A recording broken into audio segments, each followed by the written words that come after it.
BBC Sounds. Music, radio, podcasts.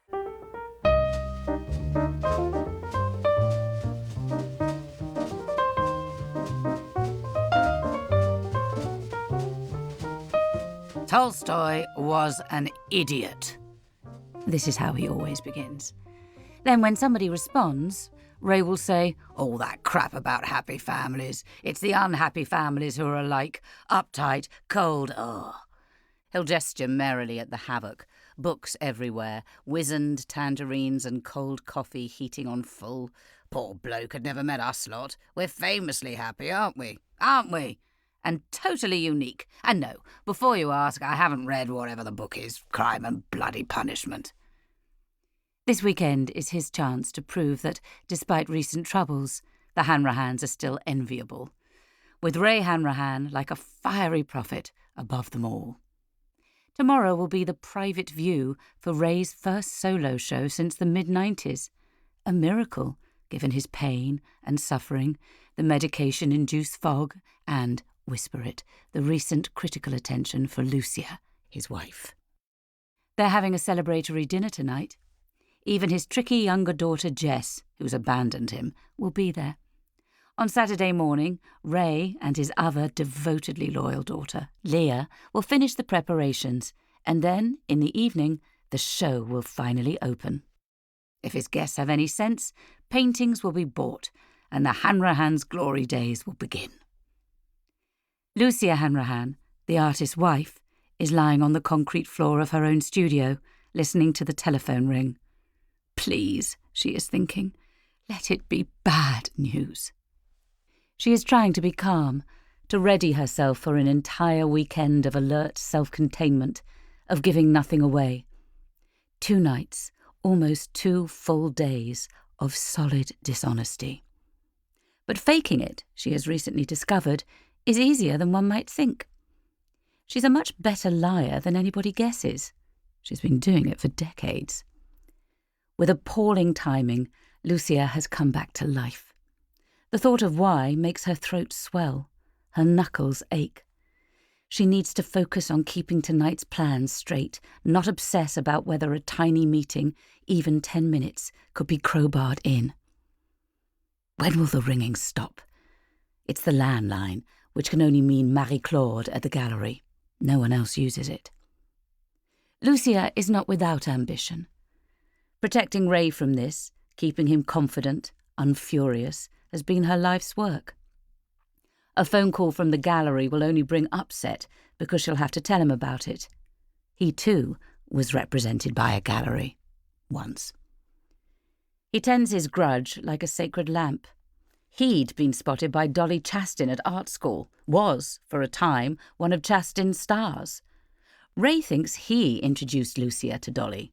In fact, Dolly's wooing of Lucia began earlier than he knows, in 1977, after she'd won the Hooper Prize. But by then, Lucia had already found her calling. Ray, her teacher, and Dolly's client needed her. She was devotedly dealing with all his letters, cleaning his brushes and mixing his colours, filling his sparky brain with ideas, reassuring and encouraging, the perfect assistant, honoured to be elected to serve the genius. Of course, she was wildly in love, and she had Patrick already, delicious, fatherless. Soon her other 2 babies. Somebody had to take care of them, and she wanted to, sort of, and every moment she could snatch when they weren't staggering into washing up tubs of acrylic or wailing about biscuits was required by Ray. And he did encourage her enormously, she must not forget that. Why don't you paint a bit when you can, he'd say. My golden girl, you should. No one could say that Ray didn't help her, wasn't loving and supportive at the start. He'd explain kindly that she had much to learn about the world of art. It was just that by the time he began to regret it, it was too late. He insists that had she been more grateful, more respectful of his seniority, they could both have stayed at Chastin's. The truth is that Dolly tolerated his delays, the increasing opacity of his work, stood by him. Then at a private view at the Hayward, Ray was so pissed, ranting about sidelining and neophilia, that, despite Lucia's increasingly desperate explanations of the power of his vision, Chastin's quietly dropped him. Then Dolly died, launching both Lucia and Ray into the backwaters. 18 years later, Marie-Claude rocked up. Obviously, Lucia has tried to persuade her to take Ray on too. The phone has stopped. Lucia, still on her back, breathes through her nostrils. Linseed, cold clay, solder. She is 54, almost dead, and has wasted her life fretting obsessively, wondering what, say, a huge commission could do for her, what it could do to her marriage. She can only think of how much he'll hate it if it's good. So, instead, she dreams of filthy acts against blonde oak cupboards in an office above Westminster Tube Station. She watches her chest rise, and her mind drifts to other skin, other breath. She'd never before realised that lust makes one's body hurt. Jess is cutting it fine. She's told her family again and again she'll be on the first possible train south after Friday lessons, yet everyone's still outraged. Her elder sister, Leah, refuses to believe she can't leave earlier. Her father takes it personally, particularly because Martin, her boyfriend, asked the head for the afternoon off so he could be on the 12 o'clock sharp. "You know it's history club," she said. "I can't let them down." "What about Ray, though? He'll be so delighted. Why not spend more time with him?" She stared at Martin, his amazing unawareness. "I'll be on the 4 o'clock. I'll race there from the station. It's fine." "You don't even seem excited." "I'm just nervous," she said. "It's complicated. Don't forget, Dad hasn't shown his work for most of my life." So it might be a disaster." "Rubbish," said Martin. "It's going to be fantastic." Martin loves her. He wants her with him all the time. The more she withdraws, the tighter his grip. Jess can't leave Martin because no one else will want her ever again. She knew she was lucky, even if 30 felt young to feel old. They've announced the platform. The luggage racks will be filling up. In the big boots at the back of the station, Jess has barely set foot in Women and Family Planning when she sees the beady face of Sally Ornand, head of chemistry, Martin's chief fan. Stealthily, she withdraws her hand from the shelf. But Sally has definitely seen where she was reaching. Her little mouth is pursed, thoughtfully. Selfish Lucia is still in her studio, and the phone begins to ring again. 3 times, 4. Then the answer phone clicks on. Marie-Claude is inexorable. She never says hello or goodbye, wears Converse high tops and loads of eyeliner, and when Lucia says she's her gallerist, people have started to look impressed. They have never discussed certain issues, but Lucia knows that Marie-Claude knows everything, including why she usually dodges her calls. "Call me immediately and sit down. I have news. Very urgent. We must talk."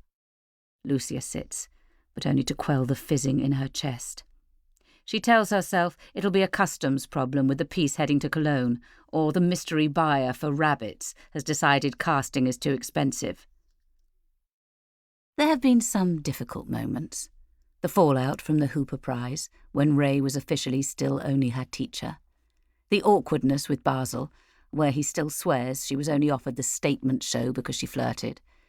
The group show at the Whitechapel, one of her proudest moments, was followed by a fortnight of recriminations. But he still knows how to entertain her. It kept them alive for so long. When he's happy, he's more fun than anyone she's ever known. Rushing now to pack her bag, she allows herself to notice fleetingly the excitement in Marie-Claude's voice. What if it is the thing she has dreaded? Success, come at last. Say that Marie-Claude has good news. Who would understand why that was bad? Please, she thinks, locking the studio door. Let it not be something which hurts him. If only he would tell her what he's planning to show. Usually he wants to discuss every detail. His happiness, theirs, rests on guess numbers, sales, reviews, if any. Please, let there be sales. Now she wants a fag, which is ridiculous. Until a couple of months ago, she lived in fear of the carcinogens in every breath of exhaust, each unwashed lettuce. Now she wants toxins, brandy, steak, the minor high of a Marlboro Light. Ray, who smokes mainly to irritate people, would be furious if he smelt it, and it would make her even later home. But Lucia's world has become richer. Everything has a wash of sex. London unfolds, its quiet corners shimmering with potential. She's been learning which cafes have a decent phone signal. Shops are full of promise. Never a reader, she now aches in bookshops. 17 again. Soulmates with Emily Dickinson. Here are those horrible mottled hydrangeas by the railings in the park. She touches a petal, considers all the snow whites poisoned by sugared almonds, apples, rings and combs and grapes, wipes her finger on her trousers. Not every sculptor dies young, but Lucia will. Given the nasty little insight she has already had into her genes, she won't live long enough to be what she used to want to be. None of the hospital leaflets mentioned this constant scratching away at sanity, the omnipresent fear. Death hums everywhere, planting its seeds. Sometimes she can feel malicious fibres multiplying, accreting calcium cases. Early on the morning of Lucia's operation, she went to be injected with radioactive dye. Ray came too, with Leah. Dad'll need support. He charmed the nurses, explaining how he had tried to come to all of his wife's appointments. It was just that work, or his legs, or long book tickets to see Bob Dylan in Manchester conspired to keep him away. Then the handkerchief came out. To think that I could lose her when I... Dad, said Leah, I know. Poor man, it's so horrible for you, but she's not actually dead. Why don't I get you a lovely Coke?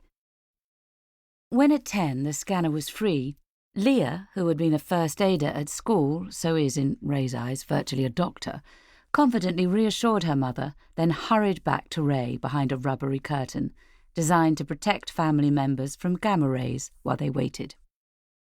The male technician, wearing stained blue scrubs, approached Lucia to insert something into her breast, and she realised nobody had mentioned whether or not it would hurt.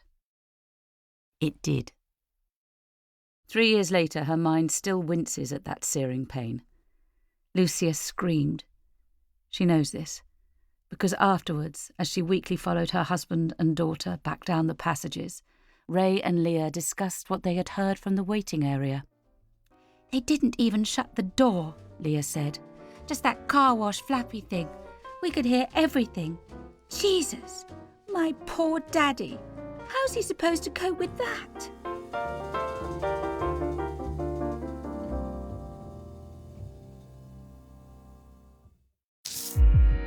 BBC Sounds. Music, radio, podcasts.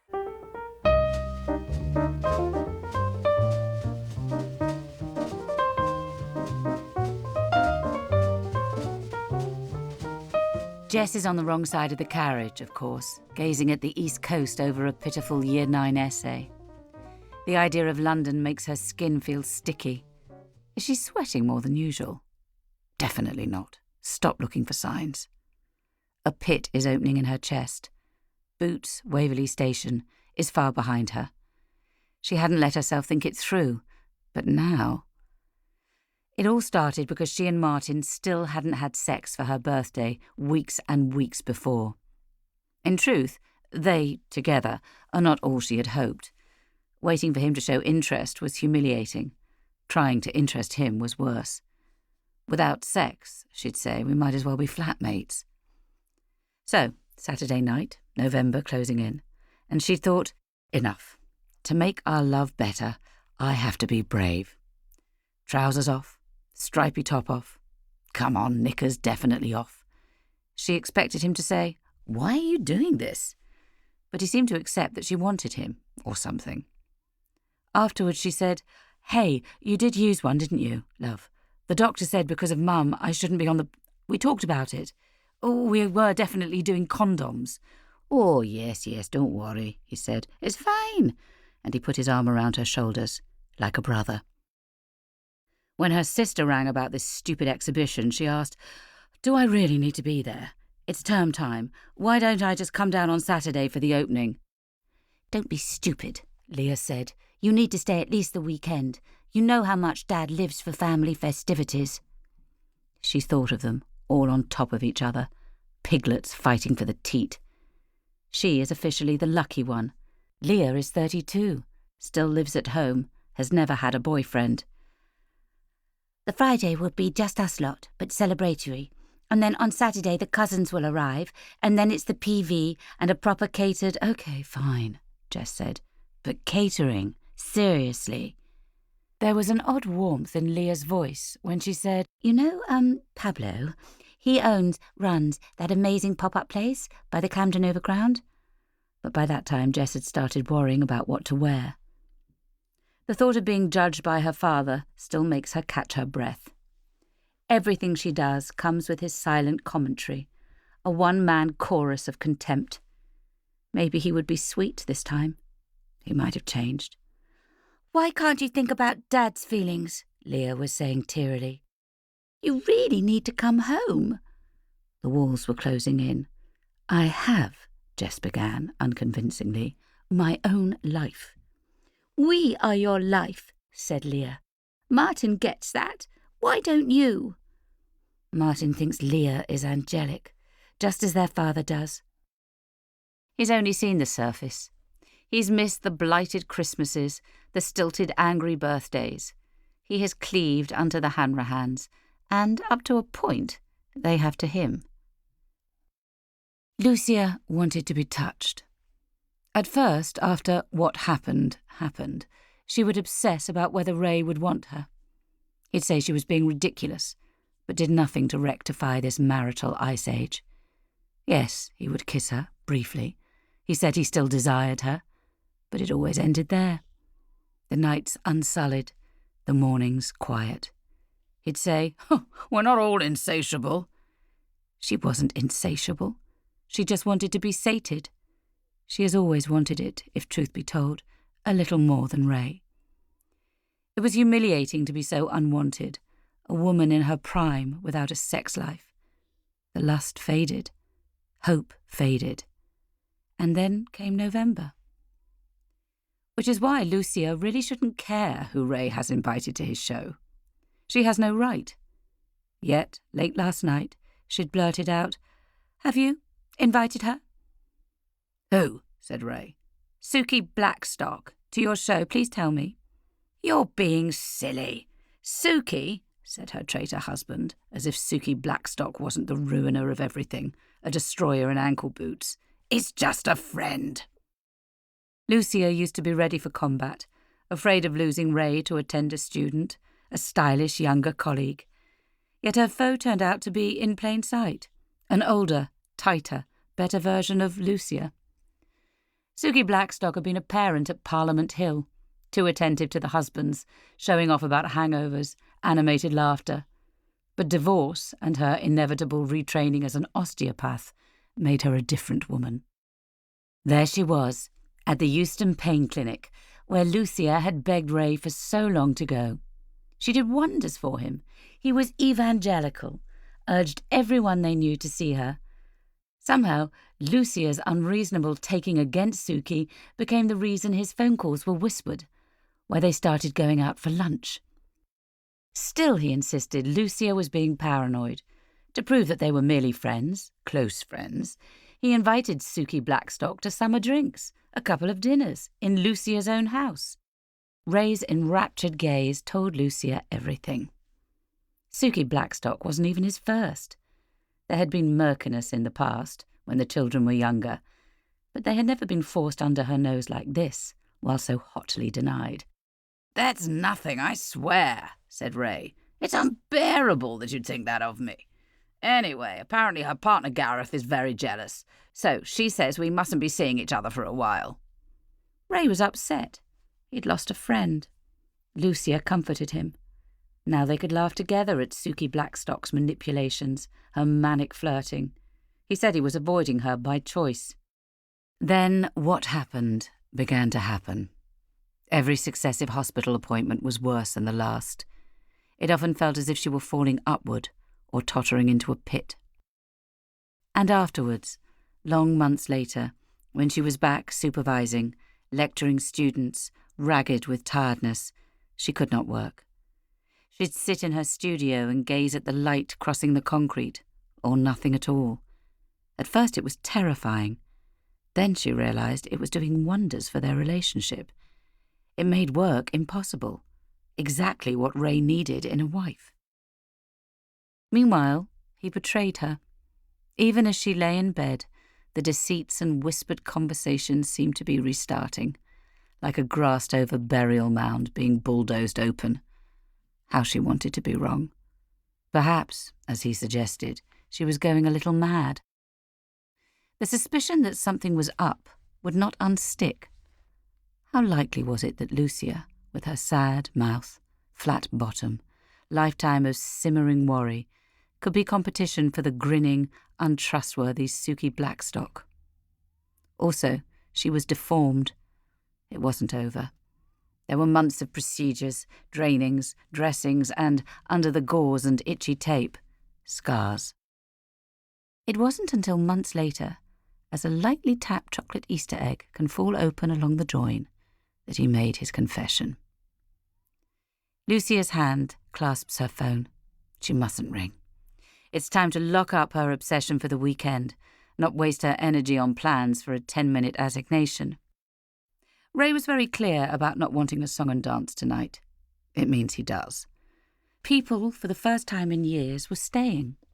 Witnesses to his renaissance. Her brother-in-law, David, and his wife, Gillian, an elegant researcher into the digestive enzymes of giant tortoises, together with their children. And at long last, her beloved Jess, whose scent she wants to carry around her neck in a little bottle for free head sniffs. At least, she thinks, it's Friday evening. Marie-Claude won't ring home, not at the weekend. But even as she tells herself this, she squirms. It isn't minor. Marie-Claude is the queen of expectation management. Whatever she's phoning about, it's big. The corner shop. Think. Hurry. She has parsley, cream, more red, what else? It's no good. On top of the usual blanketing vagueness, she's too deep in lust to think. Her mobile burns in her bag. She's had no text since lunch. Lucia rarely phones unscheduled, categorically never visits the office. But, she thinks, I need to hear you, see you. She thinks of what they could do, even if they only had half an hour, and her insides lurch. Phone back into pocket. No way. Under any circumstances will she ring. Just before his 65th birthday dinner, Ray admitted that he and Suki Blackstock had done things. It wasn't, he insisted, infidelity, not technically if they didn't go to bed, which meant Lucia had visions for months of what people might do standing, and apparently Suki Blackstock had entangled him professionally, leaving him, Ray, the victim. It's horrible, he'd say, for you and me both. She used us. He was so convincing. Midnight discussions, backstroking, promising they'd be happy again, and, inexplicably, Lucia again ended up reassuring the man who'd thrown away so many years of her love. She takes her phone from her pocket. Patrick is just back from the gallery, checking the pins and lights, the staging. Not difficult stuff, Ray said. Just basic spark and chippy. Even you can do it. But it was a huge job. Patrick needs to hang the pictures tonight. He'd planned to fetch them on Monday. To the disgust of his stepfather, Patrick works as a neighbourhood gardener, a handyman. Ray considers it treachery, helping other people, even though Patrick's endlessly fixing things at home. Patrick likes his employers, the regularity of his hours, the walks each way in different kinds of air. Simply being outside is soothing. but he misses cooking. That's who he was meant to be. He had sincerely abandoned even the dream, but it still lives within him, makes him ache. How could he ask around within Ray's earshot? At least he has the caravan. He sleeps there now. Well, I suppose you're on site, says Ray, in case I need you. The idea of scrutiny, of stupid mistakes, makes him sweat. And there's more to do this weekend than he has time for. Tasks bloom like fungus. He is always in terror of Ray's footstep in the hall. There's a leaking of fear into his chest, as if a capsule has cracked. Lately, he's wondered if he might be coming undone. Jess will be here soon. She'll be happy for me, thinks Patrick. She will help me to tell Ray my amazing news. Even now, he's wondering what he can do to please his stepfather. Ray is a king enthroned on a mountain, tributes being piled before him, hummingbird feathers, sacks of corn, basalt and obsidian, flayed human skin. He needs to hide, try to recover. Ideally, he'd do it forever, shore himself up in his caravan, never see anyone except his mother and Jess again.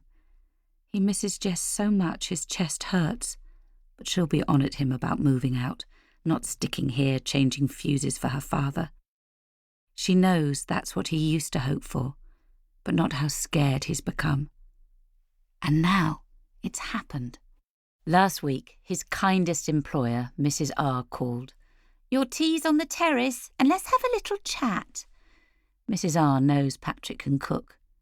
Shyly, he's made her lunch a few times, with her beetroot or broad beans. Mrs. R's daughter runs a vegetarian pub on Hornsey Lane, and as of Monday, she needs a chef.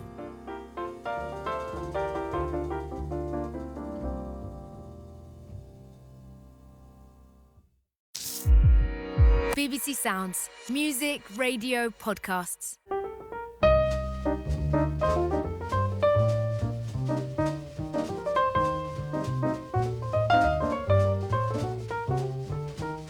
High above Westminster Tube Station, in the borough of corridors of Portcullis House, a phone begins to ring.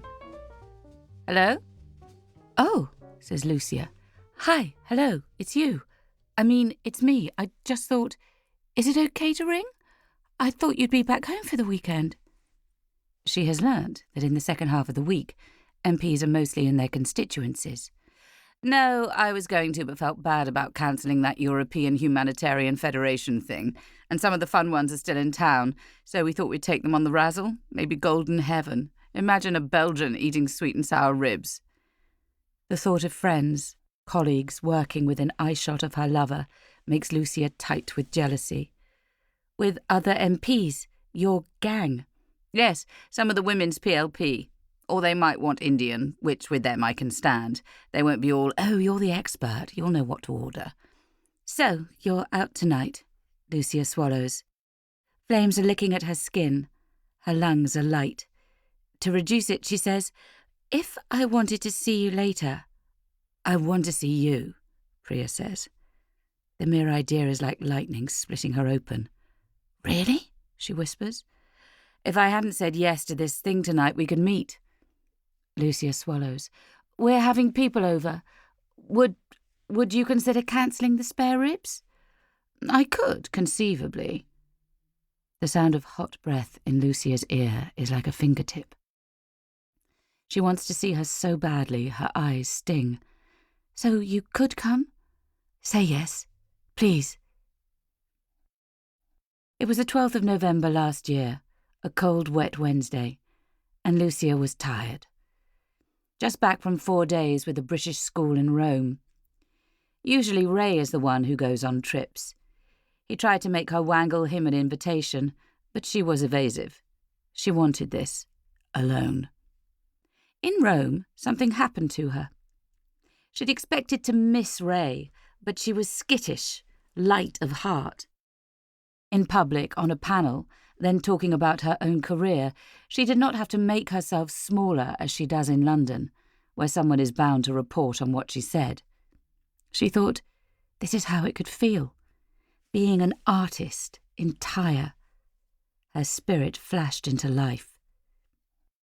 Then home, and Ray was insisting she showed her face at the new neighbour's housewarming. She couldn't admit she was tired, or he'd demand information. Had she done some work in Rome? If not, what had she been doing? Who had she sucked up to?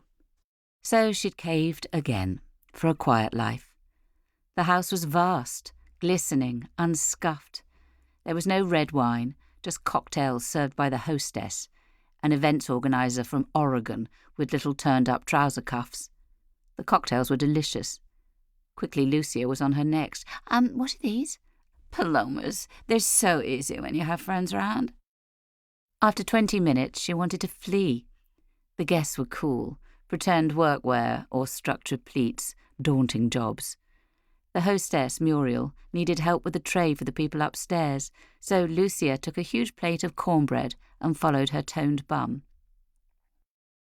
She pretended to look out of the floor-length sash window, barely listening to some man praising the view down to the lights of the city, the telecom tower, uncountable red blinking cranes all over Camden. "That's your neighbourhood, isn't it?" he said, and a woman on the sofa answered, "Probably. Could be somewhere over there." Lucia smiled to herself, then caught the woman's eye.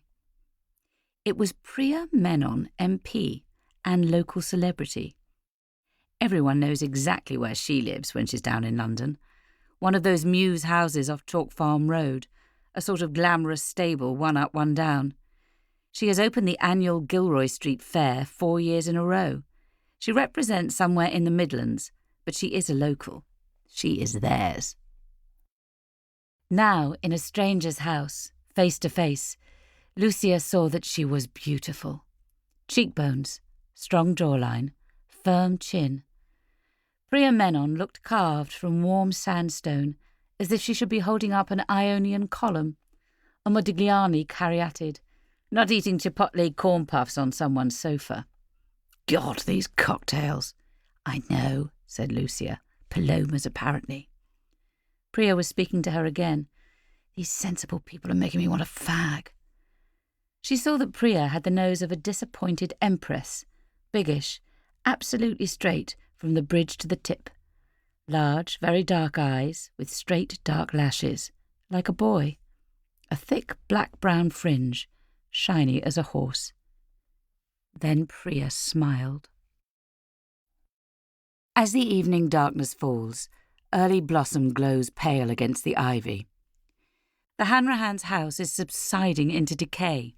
Jess says Ray wants the house to die with him, like a pharaoh buried with his slaves. The ceilings bulge, the radiators drip. Despite Patrick's efforts, there are grubs in the soggy window frames, moles beneath the mess of a lawn. What Ray insists are just very big mice have tunnelled into the compost bin. Ray keeps potatoes in the broken dishwasher. He says labour-saving devices enslave womankind, then he laughs. Every time he splinters his heel on the floorboard in their bedroom, he roars like Rumpelstiltskin. Her father needs waking in stages. Any loud noises makes his heart thump. "The whole family assembling in your honour," Leah tells him. "Everyone we know, all your friends." Soon he'll be in the bath with the paper and a large bacon sandwich, singing. At every crescendo, his hairy abdomen will tighten, the plate tip. It will end badly. He does not care. Last night, Dr. Mack gave him something extra, for the stress. He's only 66. That isn't old. He still has a virility, like a masterful badger, those bristly ears, the black forbidding eyebrows of a cartoon vulture, all that white hair. When he is dead, she will still contain his molecules. No one has understood her as he does, finds her as interesting. No other man could ever compare, she'd assumed, until she met, saw, Pablo. Once her father is in his bath, Leah thinks, she will be free to ring the man she plans to marry. Ray's voice rumbles up at her. "Your mother around?" She'll definitely be back soon." "Rubbish. She's busy, can't be bothered. I'm starving," he says. "I fancy something sweet. At least you haven't left me." "Oh, Dad," she says, stroking his hair. "You know I won't." He once called her his amanuensis. She is in charge of his archive, his scribbles on napkins, the memoir he's dictating. And yes, tending to him, finding treats and keeping on top of his pain relief does require more care than a normal father might need. But who, he'd say, wants normal? Jess says he's enslaved her, that Leah's a Victorian spinster daughter, but she doesn't understand a thing. "Course I want you to be happy," Ray often reminds her, "as long as you're still my girl." "Always," she says. "I'll always be." Here, beside him, she's wondering if it's a promise she can keep. Lucia has made a huge mistake. What was she thinking? The moment she opens the front door to Priya, everyone will be able to tell. Of all the nights to choose for spontaneity. Yet she can't stop grinning. In a few seconds she'll be home, like a revolutionary with a bomb under her coat. She is bringing disaster in. The air is vodka, light and cold. On the remnant of doormat, she gives her hair a cursory smoothing. Is it unfair to hope that they might have cleared up? There's a smell of burnt toast. Usually, the moment she lets herself into the front hall, she's holding her breath, braced for the blackness. The hallway is painted a dense blue-green. Sometimes it's like pushing up through an enormous weight of seawater, or running up a down escalator to face Ray's latest catastrophe. Tonight, at least, he'll be excited. So she needs to be alert, yet apparently relaxed. Her second encounter with Priya Menon MP had been an accident. She'd nipped down to the National Gallery, late closing. She sat in front of the Wilton diptych, her favourite. It made her an artist, and so, at the beginning of their coupledom, she shyly led Ray to pay homage. And Ray claimed it. He'd always loved it too, he said, was inspired by the profiles. Later, he would tell her that angels were off limits because he was already painting them.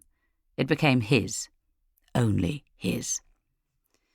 So the Wilton slowly lost its power, and this time it failed her completely. At Kentish Town, she sighed as a man fussed at the turnstiles, caught the eye of the woman beside her. They frowned in vague recognition, and then Priya had said, "I know who you are," and they'd started chatting as they waited for the rain to pass. By the time she'd put up her umbrella, they were laughing. "Tell you what, come for a drink," said Priya. "What, now?" "Why not? Rare I'm out so early. Time on my hands."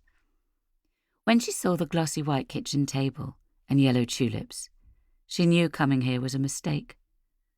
Priya Menon can talk to anyone. She'd soon realise Lucia was nothing special. Already Lucia felt dense with clumsiness, watched herself trying to brush off the clay handprint on her trousers. The laughing and the openness were what she remembered afterwards. Aren't MPs supposed to be discreet? They discussed the point at which Prime Ministers go mad, the curvature of the earth, rigor mortis, Midlands Hindus versus London Hindus, if lavender is edible. Priya's mother, difficult, horrible past, and grandmother, still did all our cooking at 98, and that's why I can't. But not her father, who had been, Lucia deduced, an engineering student from Gujarat. Died young, they all do, but Kerala women live forever. She had the sort of brain one wants to fall inside. Later, when they were talking about their childhoods, Priya said her mum was angry. Then she said, changing the subject, it helps to have a spouse who's good at the local meet and greet back home, and Sid is. And later still, pulling on her coat in the doorway, Lucia found herself accidentally telling Priya that 3 years ago this coming February, something horrible happened. She indicated the general area. Priya looked her in the eye. She didn't make a stupid joke or appear disgusted or seem to see Lucia as pathetic and doomed. She said, after that kind of trauma, shock, some sort of PTSD would be normal. Physical, psychological. Did you get depressed? And Lucia, who has rarely said that word, even to herself, hesitates. I suppose.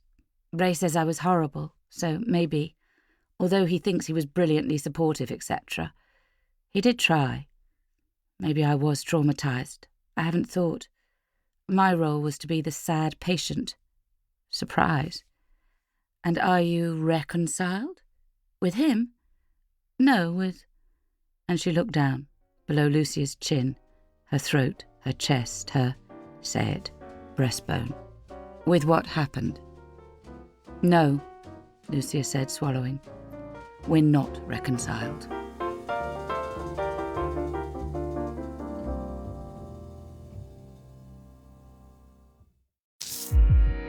BBC Sounds. Music, radio, podcasts.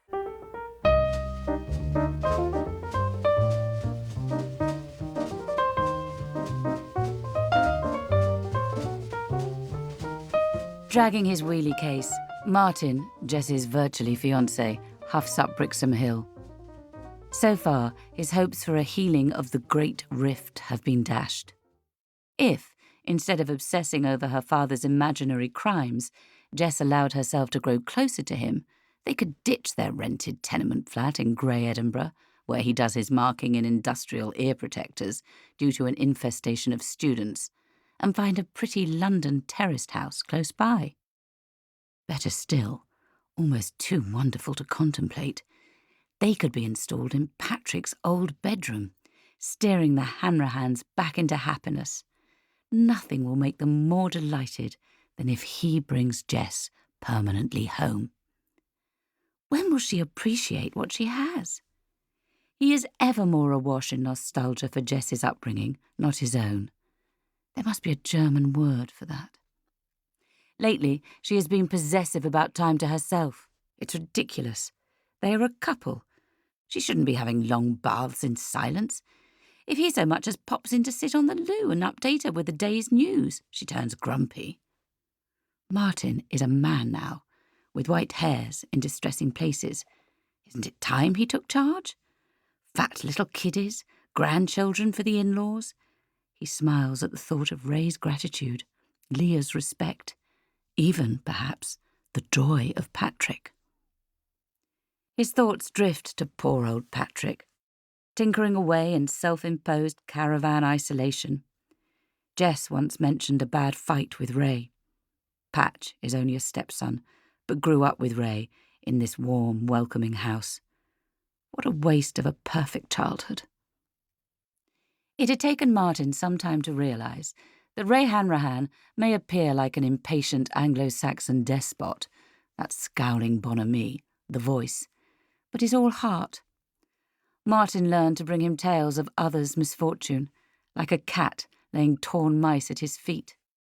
The comments about Martin's lack of a father, the fact that he is deaf in one ear, are all affection. Lucia was daunting too, for about an hour. She lives so much in her studio and in her head, but Martin is sure he has her blessing. He tries to be sensitive about her illness, not to be seen looking. Jess was still distraught about it when they met, most of a year afterwards. Then, as they laboured up Brixham Hill the first time, she had said, "I warn you, it's a madhouse. Maybe you should have gone to the barber. We should have bought a better bottle. Remember not to kiss me in front of them. Dad says it's not fair on Leah. Oh, God, this is probably a mistake." But within hours, he knew he was home. His sticky soul was nourished by the sight of the hallway, the wide floorboards whose sheeny grain remind him of mighty oaks, the original Ark. He couldn't get over the size of the television, the fridge, big as a mortician's, but in a desperate state, rammed with luxury. Bakewell tarts, miniature pork pies, pre-grated cheese. The noise was exhilarating, as far removed from his knife-scraping childhood silence as life on the ocean floor. Jess says the house makes her feel sick, that if they weren't so middle class it would be condemned. She claims that without Patrick's repairs it would slither down Brixham Hill. Maybe this weekend he'll see more of Patrick. Patch looks up to Ray, yet persists in annoying him with acts of cussedness, vegetarianism, longish hair, the caravan. Ray calls him the wild toddler of the woods. He must be, Martin thinks, with an ache of older brotherly feeling, an unhappy man. And Leah. Of course she's not fulfilled, Jess says. How could she be? But your dad is her vocation, she says so. Bollocks. He does. He calls her May Morris, but she's Dorothea Casaubon. Martin's always meant to look that up. Dad says she's the talented one, swears she's an artist too. All that guff about the family business. Doesn't occur to him she might not want to be. And how about romance? What about it? She's not going to find true love, is she, looking after him? She needs to go abroad. Miles. Australia. I could kill him. You mean true love, like ours? She says she doesn't mind. You believe her? She cries at babies, buys second-hand Mills and Boon at that spooky donkey charity shop at the roundabout. Last time I asked her, she said, I couldn't abandon him. As if he's alone. Martin understands Ray's torments better now. He knows not to ask the nature of Ray's affliction. Could it be a tragic wasting disease?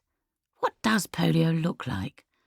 Parts of London are probably still hotbeds of TB. Thanks to his own upbringing, gleaming with sif and moist towelettes, he still can't quite tell what's an acceptable level of dirt. He's concluded that it must have been an accident. Poor Ray. The man so clearly a hero, uncomplainingly bearing the countless house visits of the family doctor, although Jess claims that Dr. McLaren, unsuccessful independent candidate in the recent Camden Council by-elections, is the worst GP in London. She says that he is in her father's thrall, or is it the other way round? That Dr. Mack's open-handed approach to prescriptions will be the death of Ray. But Ray surely knows what's right for him, and Dr. McLaren agrees. Almost there, like the cavalry. The Hanrahans need a firm hand on the tiller, rudder, whatever you call it. Lucia needs to tell Ray who's coming to dinner. Finally, she bothers to drop in, he's yelling. I'm slaving down here. Could you possibly give me a hand for the most important weekend of my tragic life? He is kneeling to swear at the oven, surrounded by spent matches. 2 huge chunks of raw lamb wait on the countertop. Sorry I'm late, she says, but his deep sigh promises trouble ahead. A knife stands erect in a jar of Heinz sandwich spread. The table is fanned with crumbs and satsuma peel. She'd like to clear it with a sweep of her arm, tip the whole lot over. It's as if a blindfold has come undone. The kitchen units, once daringly apple green, are too stuffed to close. Nothing has been replaced or modernised. The fluorescent strip lighting like a hospital, the scuffed swing bin, the rusted drying rack. When did it all tip from bohemian to simply squalid? How had she imagined Priya here? My God, thinks Lucia, dread washing over her, as if a freezer has been opened. I need to cancel, at least warn her. And what if Marie Claude rings again? The sink looks blocked. She gets on her knees for the plunger and is hit by the clean reek of Dettol. Her sinuses burn with a 3-year-old memory. Every detail bursts back into lurid life. The hospital mornings, afternoons and midnights, tears sinking itchily into her pillowcase, sunlight dragging its way across the floor. Here was the roller for covering examination beds with blue paper. The magical language of medicine, suture, cannula, discomfort, fluid. The many varieties of biopsy. It was like descending a ladder into a well. The horror grew in increments. It stretched to 3 weeks, another fortnight, and months began to pile up unnoticed while Lucia sat in waiting rooms. The plastic surgeon displayed his glossy album of reconstruction photographs. She no longer checks herself. What would be the point? If there's something in there, spreading its tendrils, she'll be one of those women who pretend not to feel it, She could not possibly endure even the smallest edge of what she went through before. The mammogram's crush, the MRI roar, the icy ultrasound wand revealing her new doom, like a jellyfish in a bag of sand. Firmly, she turns off the tap. It's almost 7. Too late to do anything. There's no time to explain to Priya. The invitation was stupid, a babyish yielding to this constant hunger. She persuaded herself that Ray, preoccupied, would notice nothing, that she could pull off a glancing introduction to Jess at least. Now she thinks, sitting shakily on the edge of the kitchen table, what if there's a confrontation? Or if Priya sees how disgusting the house is and it finishes us once and for all? Will she spot the trapped fluff in an amateurishly framed Tate poster, the tea drips on the blue cushion, and now think, this is not the woman for me? Patrick's looking anxious, which makes her jumpy, and there's still no sign of Jess. But now Martin's arrived, following her around the kitchen, offering to sous chef while picking at the salad. She keeps letting tiny private smiles escape, but it's not funny. This is a disaster. Everything's shot to shit. The house looks revolting. She's behind with all of dinner. Nevertheless, Priya is coming, and a bubble of thrill pops underneath Lucia's sternum. Priya's house is extremely clean. She's rigorous, exacting. Despite her bouts of tenderness, she is not relaxing. She lightly mocks Lucia about everything, from her circle line confusions to the stasis in her work. Thanks to her mysterious but definitely testing childhood, Priya believes in self-control, tenacity. Her mind is swift and sharp. While Lucia is steady and constant, Priya's affection is thin as ice. No, not ice. An unpredictable fire. It can be enormous or suddenly vanish. There is no future. Lucia does know this. Her heart is breaking slowly, by the hour. But every time they meet, barely or not even touching, the air between them charged, she knows she is powerless. She cannot give her up. But she should. Her brakes are off. She can't decide whether to make herself or the house look decent first, so she races round, shoeless, hair dripping, while trying to sweep up ash and make vinaigrette for 15. She had been certain that she could never take off her clothes in front of anyone new again. Ray was used to it. He'd say, "Well, I don't care, so why does it matter? Just me and you now, poor girl," gently, as if to a disfigured child. And she knew she was lucky to have escaped chemo, to have had the reconstruction straight away. She pulls off her work jeans, faces the mirror in her knickers. She's become expert at not glimpsing herself below the neck. At right angles to the mirror, arm carefully positioned, an observer wouldn't know she's numb from ribs to shoulder blade. If she turns towards her reflection, she sees the long, curved, silver shark scar below her shoulder blade and what she's been left with. Not real warm flesh, but silicone in a flesh bag. And the rest of her is looking saggy and worried and old. Priya is 46, still a thing of beauty. Even now, the merest edge of recollection makes Lucia swoop inside. Should she change her knickers in case they find a moment in the kitchen? Why would anyone court disaster? She and Priya are hardly going to run off together, risk either of their marriages, their careers. Priya is clear as diamonds about that. Lucia needs to stop this breathless hoping.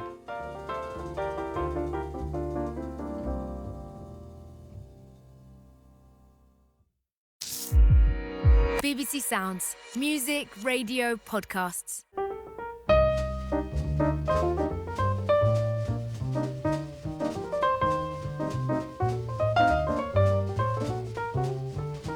The Hanrahans are on edge.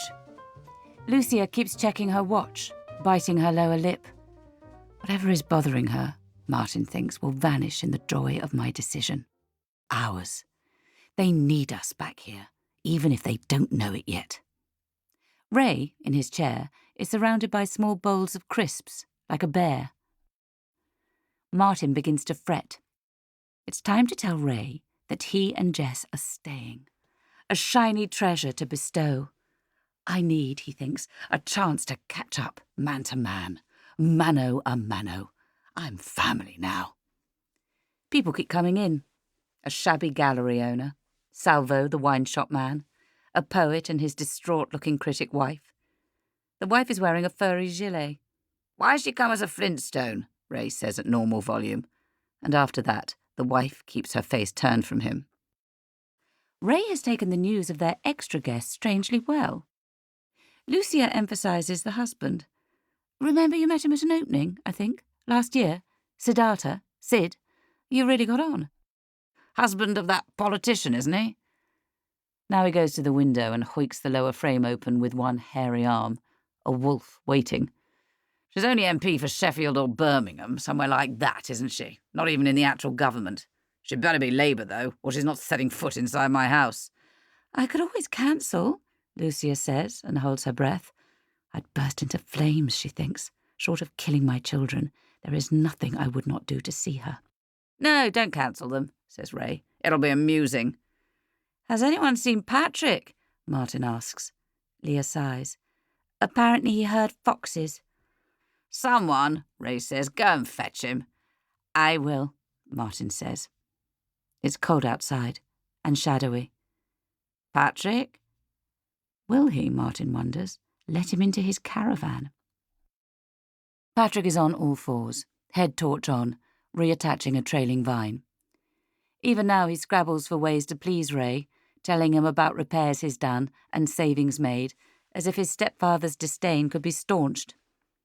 Then somewhere behind he hears a movement. Oh, it's freezing out here, Martin says. How are you doing, mate?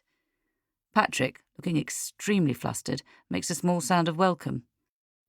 Martin had hoped that this evening they could be standing around, drinking tea from big mugs, befriending the carpenters at the gallery and chatting about Patrick's early life. How's work? Oh, you must have been snowed under. The exhibition, I mean. But what a relief that it's all under control. I bet Ray isn't...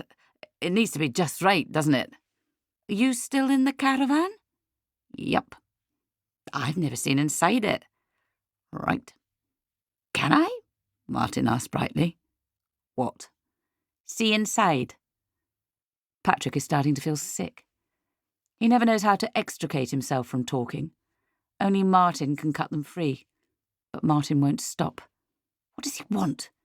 His task is to make Jess happy, keep her away from here. Didn't you do what are they called, City and... Jess says you're almost completed, that you were really good. I wanted to do patisserie, Patrick blurts out, but that wasn't... Ray said it wasn't financially viable. He swallows. I think. I see. Martin leans closer, squats down. Did you not have some kind of a crisis? A breakdown, Patrick says to end this. I had a nervous breakdown. They said. He eyes the cherry tree hopefully. He hasn't survived this family without a deep acquaintance with the garden, its undergrowth and damp corners. I'd better go. Oh, of course, says Martin, course. This is almost the end of the conversation. Then the air ripples as if they've both glanced down and found themselves on the brink of a precipice. Sometimes, Martin says, your old Ray, he can be a bit, unencouraging. Patrick's mouth dries. 3 decades, and he has never discussed his stepfather. It's barely crossed his mind that he could. Ray's power, the fear of upsetting him, is like an unbreakable spell. You should stand up for yourself, says Martin. Say what you want. What's the worst he could do? Lurking on the pavement feels like adolescence, like a small animal scuttling towards destruction. Jess is breathing too quickly, clenching her hands. Dear God, please let Martin not have pissed Dad off already, or be too happy. Lord, make him just miserable enough. For what? To decide that something must change. Inside, the hall is worse than she'd remembered. Stuff piled everywhere. People clattering about upstairs. A smell of fags and burning meat. She's almost daring to run for it when she sees her sister looking up from the kitchen stairs. "Oh-ho," says Leah. "It's stinky." Their hug backfires. Leah's embrace goes from loose to tight, like a trap. Jess, held like a wrestler, waits for her chance to pull free. "How are you?" "Fine, fine. Everything's fine," Leah tells her. "So, aren't you coming to talk to Dad? What's the matter with you? Aren't you desperate to?" "I still can't believe he's really doing a show," says Jess tentatively. "Do you think he's... will be good, won't it?" "I'm handling the whole thing," Leah tells her. "It's going to be major, okay? Life does go on without you." Jess takes a deep breath through her nose. Martin says she should shrug off Leah's digs, her father's put-downs. She takes off her damp coat. "Is Martin?" "Martin's so good with him," says Leah. "You're very lucky." The living room is heaving. For a second, two, their father feigns not noticing her in the doorway. Then he turns. "And you are?" Everyone laughs. "Hi, Dad." "Here she is," he says, "the wee prodigal. Can't believe that a daughter of mine would buy green shoes. They look like gherkins. Where's that elderly boyfriend of yours?" "Oh, hello," says Martin, hurrying in from somewhere, red-cheeked and excited-looking. He gives her a hello kiss. "Where were you?" They're separated from Ray by a wall of admirers. "It just seems odd to put himself through an exhibition," says Jess quietly to Martin. "Why is he doing it?" "I'm worried."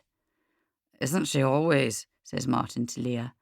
"I didn't make him do it," Leah replied hotly. "Our father is an artist since before you were born." "But I thought the whole point was he can't work much," Jess says. "Has he done many? What has he shown you?" "You're very tough on him," Martin tells her. "Your sister's right. Anyone else starving?" "That's all Mum needs," says Jess, looking after him, then cooking for 20. Since the operation, Jess has been too scared to visit often, because she can't say, "Don't die." "He's been working really hard for months," Leah says, "so we thought we'd strike while the iron's, you know." "Hot?" offers Martin. "He deserves an exhibition," Leah continues, lowering her voice to a fierce whisper. "He's doing, despite everything, amazingly well." "Ha! Don't," says Leah. Jess follows her into the corridor. "You promised you'd talk to Dr. Mack." Leah's face is blank with denial. "He's in pain. He needs it. It's not for you to deprive him of his medicine. He's an ill man, and a genius." "Not exactly ill." "Girls," says Martin, sidling out to join them, "he's asking after you." "Anyway," Leah says smoothly, "better find glasses for this stupid extra guest, or her husband." "Politicians," Martin says. "They're all the same. It's okay, though. Ray knows her. She's a fan." Dreamily, Lucia touches the side of her face and discovers she's wearing the spirally studs Priya gave her. Was that the phone? Definitely not the doorbell. Oh, God, should she quickly change back into trousers? Racing round the bedroom like a rogue spaniel at Crufts, she feels an edge of panic. Any moment now, she'll hear the diesel chug of a taxi, and there will be Priya, fresh from the chamber. Lucia holds herself still, but there's only self-conscious laughter, creaking floorboards, the clink of glass from the living room. And then she hears the landline begin to ring. She's so sure it will be Priya cancelling that Marie-Claude's accent is a relief. "Hello?" she says very quietly. "Oh, please, I can't now. I can't. He's here." "Sorry? What?" "I think you are ignoring me. Sit down," says Marie-Claude, possibly smiling, and something like an arrow is let loose. "Okay, I'm sitting." "He is there, with you?" "Not exactly. Downstairs. Listen, there's a lot going on. I'm a bit frazzled. Can't I ring on Monday?" Marie-Claude has always been intensely diplomatic about Ray. Now she says, "I do not care about his show, Lucia. Listen to me. Breathe and listen." "I want you to guess who telephoned me." "Oh, I can't. I should really." James Dogood. Why? Lucia asked carefully. Would James Dogood ring? She leans against the bed. Her chest is light. So, you know what it means, yes? I do. I know. But why? Why would he? They want you. Venice. It is so exciting. The most exciting, the biggest honor. You in the pavilion, darling, making whatever you want, however big, representing your country. This is the greatest accolade of all. You are joking. Whenever do I joke? True, but it can't be. This is ridiculous. Maybe it's a test devised by Ray, Lucia thinks. Then any minute Priya will arrive, and I can tell her. You understand, Marie-Claude is saying. From today, everything changes. You tell Ray immediately, and start thinking of ideas. And they want us to visit next week for meeting and feasting, and then as much time as you will. The work must be done there, as much as possible, so they set it up. Even somewhere for you to stay, a per diem for pleasure. Now it all begins. I accepted anyway, Marie-Claude tells her. On behalf of the artist. You don't have time to bother with these things. Then from the other side of the room, Lucia hears a voice. Mum? She whips round. Silhouetted in the hall light is her lovely Jess, her girl. What has she heard? Shit. What's happening? Says Jess. Who are you talking to? Lucia squints, stands. Oh, just finishing this silly work thing, she says. She hangs up, billows around the bed to the door. She is too astonished to breathe. What's up? Says Jess. Lucia gazes at her daughter like a cod. Nothing. Why? A new secret is scattered all over the bedroom. She needs to get Jess out of here. There's so much to do. Wow. Oh, yes. Come and help me with dinner. Something's different. Not only her mother's hair, although it's less dusty and twiggy than normal, the changes in her face. Mum, are you honestly okay? Me? Of course, totally. On the way downstairs, Lucia untucks her phone from her jumper armpit without even meaning to, because why would there be a message? But there is one. From Priya. Can't cancel the Belgians after all. Priya has done this before.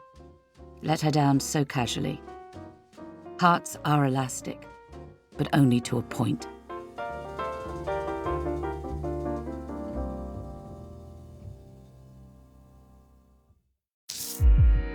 BBC Sounds. Music, radio, podcasts.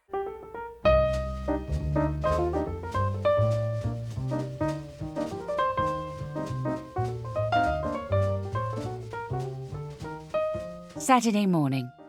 Jess waits, listens. She has crept down the loft ladder and then past the bedrooms to the hall. She needs to escape before Martin wakes and the house fills again. But just before she can slip out of the front door, she hears someone in the kitchen. She peers down. Her mother is at the sink, hands pressed to her face. Mum? She wants to know about being pregnant, ask if she thinks Martin is her best chance. But her mother looks different, sad and tired. Something's wrong, wronger than usual. Will it be a success? She'd asked last night. Have you actually seen what Dad's done? No, said Lucia. Have you? He wouldn't show me. I'm sure it'll be fine, her mother said distractedly. She gave Jess a smile. It's so lovely that you're here, she said. And Jess forgot to ask her who'd been on the phone. When Jess had returned to the living room, her father was tellingly bright. Dr. Mack, his GP, accompanied him proudly, like a jockey leading in his winning horse. Leah seemed fixated on the least important detail of tomorrow, the catering, constantly dropping the name Pablo into the conversation, as if they should all be honoured that he's being paid to feed them some stupid-sounding tapas. Who could she tell that her mother seemed, even by her usual vague standards, off balance? Mum, Jess says now, is everything okay? Marie-Claude has left another message this morning. Priya has not. An odd expression crosses Lucia's face. Fear or excitement swiftly checked. "Oh, yes," she says, "absolutely normal. Nothing special. You?" Jess looks back into the sad, soft eyes which shone right through her childhood, the truest love she knows. A spark of self-salvation flickers. "Do what you need to save yourself," it whispers to her. "Perfectly fine," she says, and picks up her bag and goes. By 10, everyone is up to something. Leah takes Ray to the exhibition space. She's wrapped up like a sanatorium nurse, arm in arm with Ray, the brave soldier. They are being secretive. Jess is striding to the chemist's, trying to remember the location of suitable toilets. In 24 hours, she can leave London, knowing whatever it is she will know. Patrick hides. The thought of Ray roaring at him, which he can usually endure, sends his blood racing around his body. But he needs to tell Ray about the job. He has never wanted anything so much. There's a glint by his foot. A big staple, nearly new. Something brutal is required. More serious bloodletting to make change begin. He presses his fingertip, begins to drive the sharp end into the calloused skin of his palm. Leah gives her father an encouraging hug. He won't talk about the work. The space is all set up. He just needs to let the pictures out of his studio. There's no more she can do, except keep ringing Pablo. As she'd left the house this morning, she handed the RSVP list to Aunt Gillian. "Don't let it out of your sight." Suki Blackstock is invited. Obviously, Gillian doesn't know about Suki Blackstock. None of Lucia's friends do. But Lucia asked to see the list, and when Gillian points out that she looks pale, Lucia admits the reason. She needs to check the names. Gillian does not, as she'd expected, lightly say, "Oh, I know, David's done the same," or "best to grin and bear it." "I'm sorry, what? That absolute sod?" For so long, Lucia's hidden it. She can't tell how it looks to the naked eye anymore. "That bastard," Gillian says. "Tell me everything. Why didn't you say?" "I was protecting him. Is that mad? And he always said it wasn't fair to tell people about it, on her or him, that they wouldn't understand." "How long after your operation did this happen?" Lucia blinks. I can't be sure. I knew in my heart, but he kept denying it. He just said I was being paranoid and controlling, which I really am, often. Usually. He's right." "That's his story. When you don't fall in with what he wants," says Gillian. Now something unwanted is nudging into place. When he'd finally confessed, "You realise," he said, "that technically it was abuse. She was my clinician at the time. I'm the victim here." So, logically, something was in train before her operation. In the darkest time of Lucia's life, he had absolutely and totally betrayed her. "Christ," she tells Gillian, "as I went to all those appointments, or when I was in hospital or convalescing, it was happening then." "Is there anything else?" asked Gillian a little later. "Currently, with you?" "Oh, why, well, no, absolutely not," says Lucia. "You're not seeing anyone?" "What?" "Well, why not, after what he did? It would end some marriages, most." Lucia shuts down her face. "Who," she says, "would want me?" Ray flicks the switches, and the guild workers' hall lights up. "Your pictures," ventures Patrick. "They're on their way," says Leah. "But moving them, I'm handling it," says Leah more firmly. "I'll get a cab." "Sorry," says Patrick, trying to feel the present infusing his bones, which is practised in the caravan with a Tibetan tape. "I need to ask, say..." "What do you want to know?" says Leah. "Is it urgent? Because I need to speak to the catering." "They want me to help in the kitchen at a pub, and I can live upstairs." Ray and Leah exchange glances. "What?" she says. "For God's sake, are you talking about?" It's starting Monday. The manager said..." It's a good thing. A job. This, says Leah, is Dad's special day. It's fine, Ray says, his voice dead. Let's cancel my show. Let's make today a celebration of Patrick's baking. No, sorry, I didn't. I am not, says Ray, going to think about this selfishness now. I don't have the energy. He turns and stalks off through the front door. So, says Lucia lightly, where are you? Priya hasn't mentioned last night's non-visit. Why should she? Government business. On my way to a school United Nations conferencey thing. The future fans out before Lucia. She's a gambler, with one chance. I had a phone call last night, she says. Are you ready to hear something amazing? There is still pee on Jess's fingers from the toilet at the pub. She tried to conceal herself with her coat, but she's bound to be on a dark web porn site now, until they see what she was peeing on. It's in her pocket. The bin was stuffed and fetid, swampy with other women's secrets. She'd have felt criminal leaving it in that place of drunken ruin, like abandoning a baby where it would be unfound. If she sees her mother, she will cry. Patrick. She might tell him. Martin will suspect that something is up. But the worst person, she thinks, pushing through the front door, would be, "Oh, hi." Leah, looking fresh and beautiful. "Hi, where have you been? Come and help me smoke a ciggy," she says. The back door bangs behind them, and they sit on the decrepit garden bench. Go on, have one. It won't kill you. The thought of her sister's pink lungs clogged with tar makes Jess feel quite violent. You know that's stupid, she says. Don't, Leah says, hands over her ears. I can't bear it. Leah, Jess tries to remember, is a good, dear person. She's just been infected by their father. So, she begins, where are we with him? Generally. You wouldn't understand, says Leah. Even just getting him his, stuff. It's full time. Well, yes, said Jess. It's upsetting. We could be titrating his dosage if we make a plan. You can buy special placebo pills online. I've read about it. Can you stop?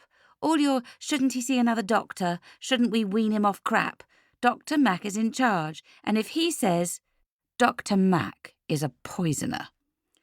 I am sick, Leah says, of being the only one who does anything. The main thing is, after the opening, Dad might feel a bit flat. Is there a problem with it? No, anyone would. It's unavoidable. So you need to stay at least a week. Distract him. You can't just bail. Martin loves it down here. It's not right sacrificing someone else's happiness. You can't do that to him. Jess frowns. Martin? Not Martin, says Leah. Dad. Wow, Priya keeps saying. You absolute knockout. She repeats biennale, with emphasis on different syllables, and Lucia laughs and doesn't know how to confess that she is going to refuse it. Priya whispers, and think of the party, the opening or private, view. I'll be there. Oh, but the thing is, Priya says, talent should always be rewarded. I told you I have a trip tomorrow. 2 or 3 nights in Bristol. Know anyone in Bristol? No? Neither do I. It's perfect. So, why don't you? What? Come away with me. Seriously? But now Lucia's going for broke. Although, here's a thought. Come to the opening tonight. No one will think it's weird, because I've got to see you. I do really have to explain something. Asking Priya to the show was unhinged. Today can't get much worse, Lucia thinks. And then Ray bursts in, with the rage of hell upon him. He is yellowish with wrath, like double cream. What's happened? She asks. Seen Patch? Oh, what a surprise that he's a priority. Obvious where he gets his selfishness, that little turd. Presumably you knew. Knew what? What your son has done to me. Screwed me over completely. Presumably you think that's okay. Lucia's still wading through the confusing story.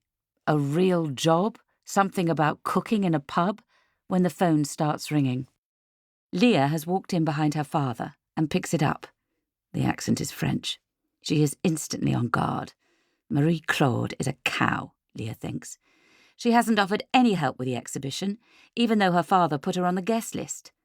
Her mother keeps saying there really is no need for her to come. The French cow is giving instructions. Leah holds out the phone. For some reason, she says to Lucia, MC urgently needs to talk to you. What's going on? Lucia takes the phone.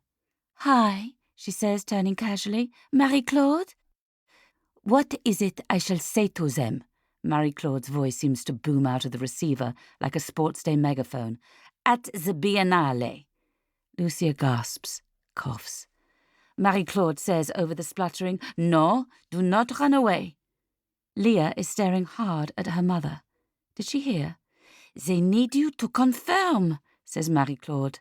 Leah says, Tell her we're busy. Lucia, says Marie-Claude, if you say no again, then I arrive at his little show today and I tell him everything. You can't, no. Tell him what, says Leah, right at her elbow. Lucia looks at her daughter straight in the eye and says to Marie-Claude, Never mind. Okay. Come tonight and find me, please. We will talk then.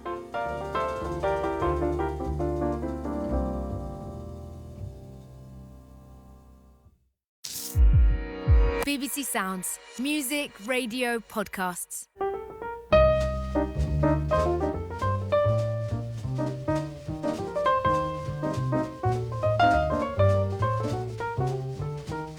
Something is growing inside Jess. It is doubt. Martin's being peculiar, smiling hard, looking around like a politician about to give a speech. Can he have guessed?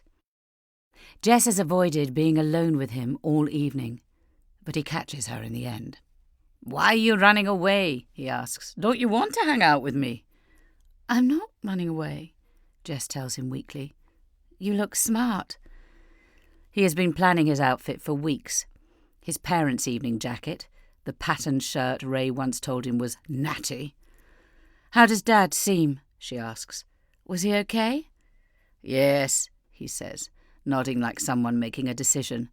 And we were catching up. On what? What?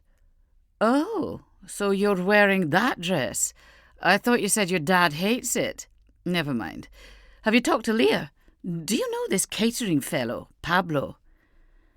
At long last, it's almost time to leave. With a weird electronic swishing, Ray begins to descend the staircase, strapped into a chairlift, like a game Hollywood star for her final curtain. Patrick shifts on the itchy seat in the number 4 bus. She told him there was no time to walk. Are you sure I need to? He kept saying. Maybe the catering man's a bit delayed. Leah compressed her lips. Forget it. No, we need snacks. And seriously, you have to get a sodding cab back. Don't be weird about it. This is a bloody emergency. It's years since he was in a huge supermarket. The orange and purple plastic, the crashing baskets. He hurries through meat, averting his eyes. Whatever Leah says, there must be a way to transport this trolley full on the bus. Never mind sharing a car with a stranger. Just ringing the cab office will finish him. He's almost too dizzy to queue for the till. Ray will be furious. Ray, who says he can't take the pub job. Lucia is waiting for her lover. It's gone 6 o'clock. The plan was the Hanrahan entourage arrives at 5. Less interesting guests start to show an hour later, with Ray rolling up at 5 to 6 on the dot because, as he put it, I'm not hanging around like an old whore. Until he's here, they're forbidden to go up to the mezzanine, let alone enter the gallery, so everyone's milling about in the main area. There's no sign of food, but a stunning quantity of booze. Leah has been watching her as if she heard Marie-Claude perfectly well. At the back of Lucia's mind, unease flicks its muscular tail. Priya said she'd be early. A flying visit. Lucia thinks, let us escape somewhere, only to whisper, to touch her bare shoulder. I would do anything. Isn't this fun? Says Martin. People Jess has never seen before, or has forgotten, or would like to, stream in. Martin, talking to a woman with what Ray calls menopause jewellery, is waving Jess over as if she'd been lost at a fun fair. She glugs most of her glassful, wipes wine from her chin. Of course, she shouldn't be drinking. Oh, God, don't cry.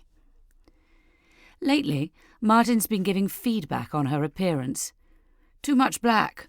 Try a more feminine shape. He said twice that Leah looks fantastic. Leah, in a long, narrow, darkly floral dress, like an artistic vampire, grinned at Jess both times. Now he murmurs something to Leah, too quietly for Jess to hear. You two, she says, trying to sound jokey, you're like secret advisors. We're just making plans, Martin says. It's a good thing. Our future. Don't you think it's a bit strange to do it without me? Jess says with a little laugh. And she sees it again. That passing of an understanding between Martin and Leah. What, she asks, is going on? This seems to decide Martin. He sidles closer to her father, puts his hand on Ray's wheelchair handle. He gestures Jess to his side, and then he's saying, in a voice both louder and more intimate than usual, Actually, we do have some news. Jess tries to smile. Do we? I thought I'd share some cheering news. Jess can feel her face set. She looks around for her mother. We, Jess and I, will be coming back soon for good. Because we're trying for a baby. Lucia has managed to stay in the entrance after Ray's arrival. Aren't you coming up? Asks practically everyone as the minutes grind by, and she pretends to be happy to see them. John Phillips with his halitosis, Caroline something and her late-onset husband. And then, at last, unbelievably, Priya arrives in a rush of cold air, perfume, pheromones. She floats down the corridor towards Lucia, stops 7 or 8 feet away. Space is not emptiness. The gap between them is solid enough to climb. Priya holds her gaze with such an ardent, private look, mouth compressed to keep the smile in, that Lucia's body seems to thump. She cannot turn her eyes away. Priya is beautiful in a sleeveless silk top, tucked into trousers, glossy hair like half a yard of sex pouring down her back. Lucia would kill, go to prison, to have a moment alone with her now, pressed against a beam, either of them doing the pressing. But instead she plays hostess, funneling guests towards Ray and dodging questions. It's a relief to know Marie-Claude's on her way, that soon she'll understand that she must tell the Biennale people to forget it. Everyone's drinking far too much. There's no way to ask politely what's happened to the catering, while Leah's constantly checking her phone, muttering about a taxi. Jess thinks, I need a pee. She starts biting her fingers, and Martin bats her hand from her mouth as if she's a pet. How could he have said that here, unilaterally? It takes all her training not to whack his arm away. An unbelievably long time passes before Leah, hand on her father's shoulder, clears her throat. Everyone's ready. They hush instantly. Okay, she says. Up you go. They're filing into the gallery now.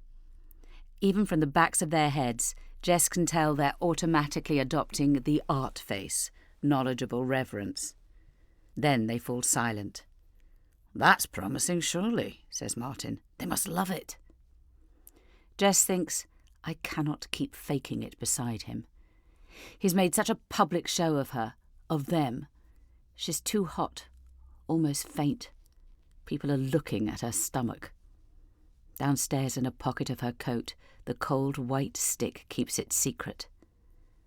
And at last, she catches a glimpse through the clog of guests at the doorway and into the gallery, pools of illumination against the walls, oddly clustered tea light holders on pedestals, the room dividers to which her brother has nailed fabric in an unwise peacock blue, hung with... Where are the pictures? Marie-Claude may rock up at any moment, must be headed off at the pass, but with Priya in the same building, it's impossible to concentrate.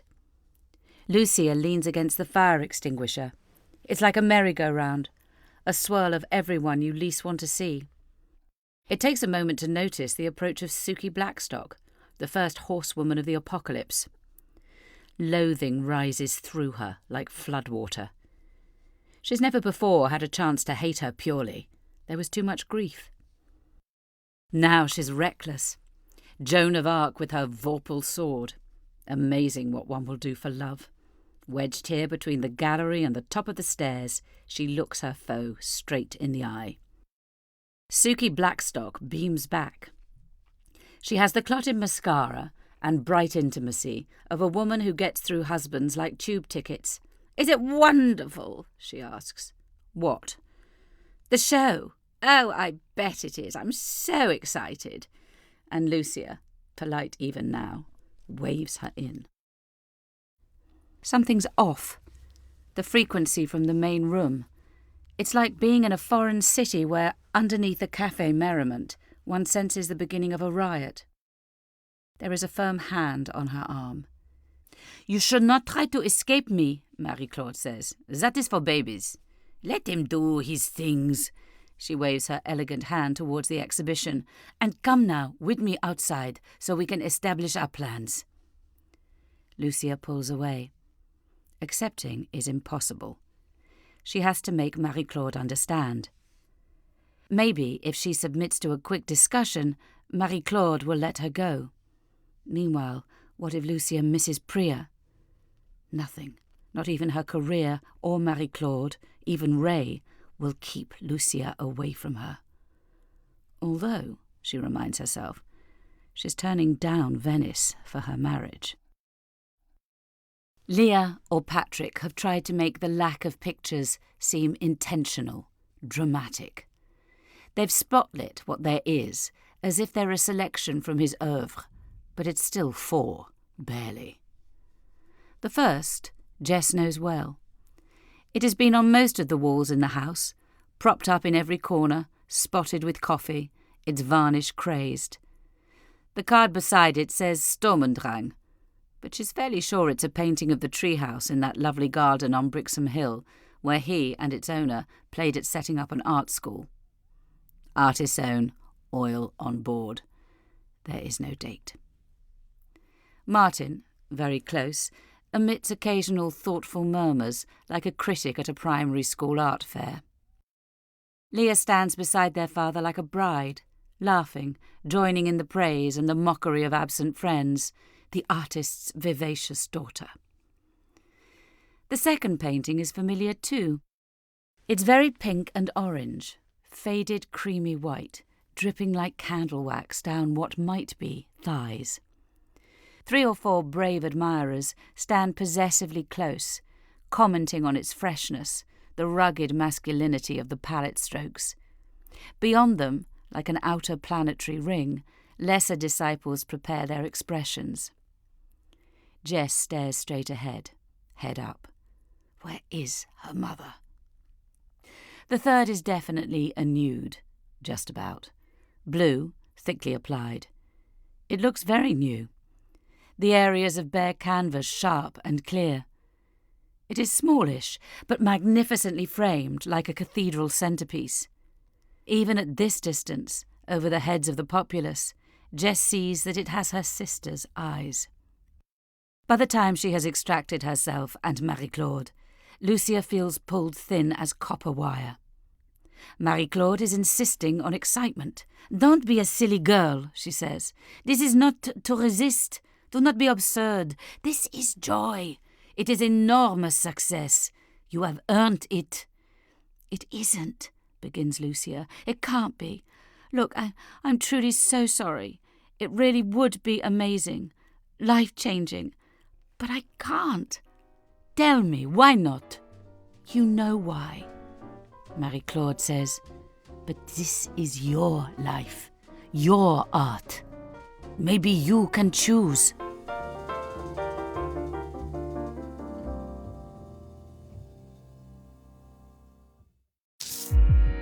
BBC Sounds. Music, radio, podcasts.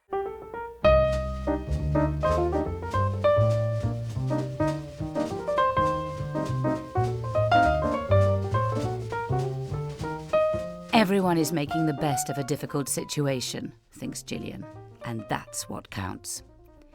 No one is looking much at anyone. They have been pointedly focused on what art there is, which amounts to a couple of splodgy naked ladies, a maybe landscape, and a pencil sketch on very rough brown paper of the back half of a horse. She approaches her favourite niece from behind, the better to prize her from Martin. "Any chance of a chat?" she asks. Then she sees the look on Jess's face. "Oh, are you okay?" "No, I'm..." begins Jess. Gillian grasps her hand. "It's stopped raining," she tells her, "and there's a lovely garden here. Let's go for a walk." Lucia, alone, bites her fingers. Tries to imagine going up the stairs. She can't sneak into the exhibition at this stage without Ray noticing. She thinks, bury me under the cool tiles and leave me here. There's a sound round the corner and her heart clutches. The tap of a shoe heel against clay. "There she is, my artist," says Priya. Leah has always known that what she has, and her sister does not, is endurance. She is a mast, upright and true, because that's what her father deserves. That's love, she tells herself, daughterly love. But she needs another kind. The slump was inevitable once people started leaving. Maybe she brought it on by encouraging her father to hang around in case Pablo showed. Pablo did not show. "I'm not being pushed in that thing like a vegetable," Ray says, when she can delay no longer. He's mean-voiced, narrow-eyed. So they left the chair in the entrance and are beginning the slope up to Brixham Gardens. He's walking well, but you never know, and she can't remember how much Dr. Mack left for the rest of the weekend. She has been going on and on about how great the pictures were, but it's nothing like enough to soothe him. Does he even realise how scanty they looked? You can't tell.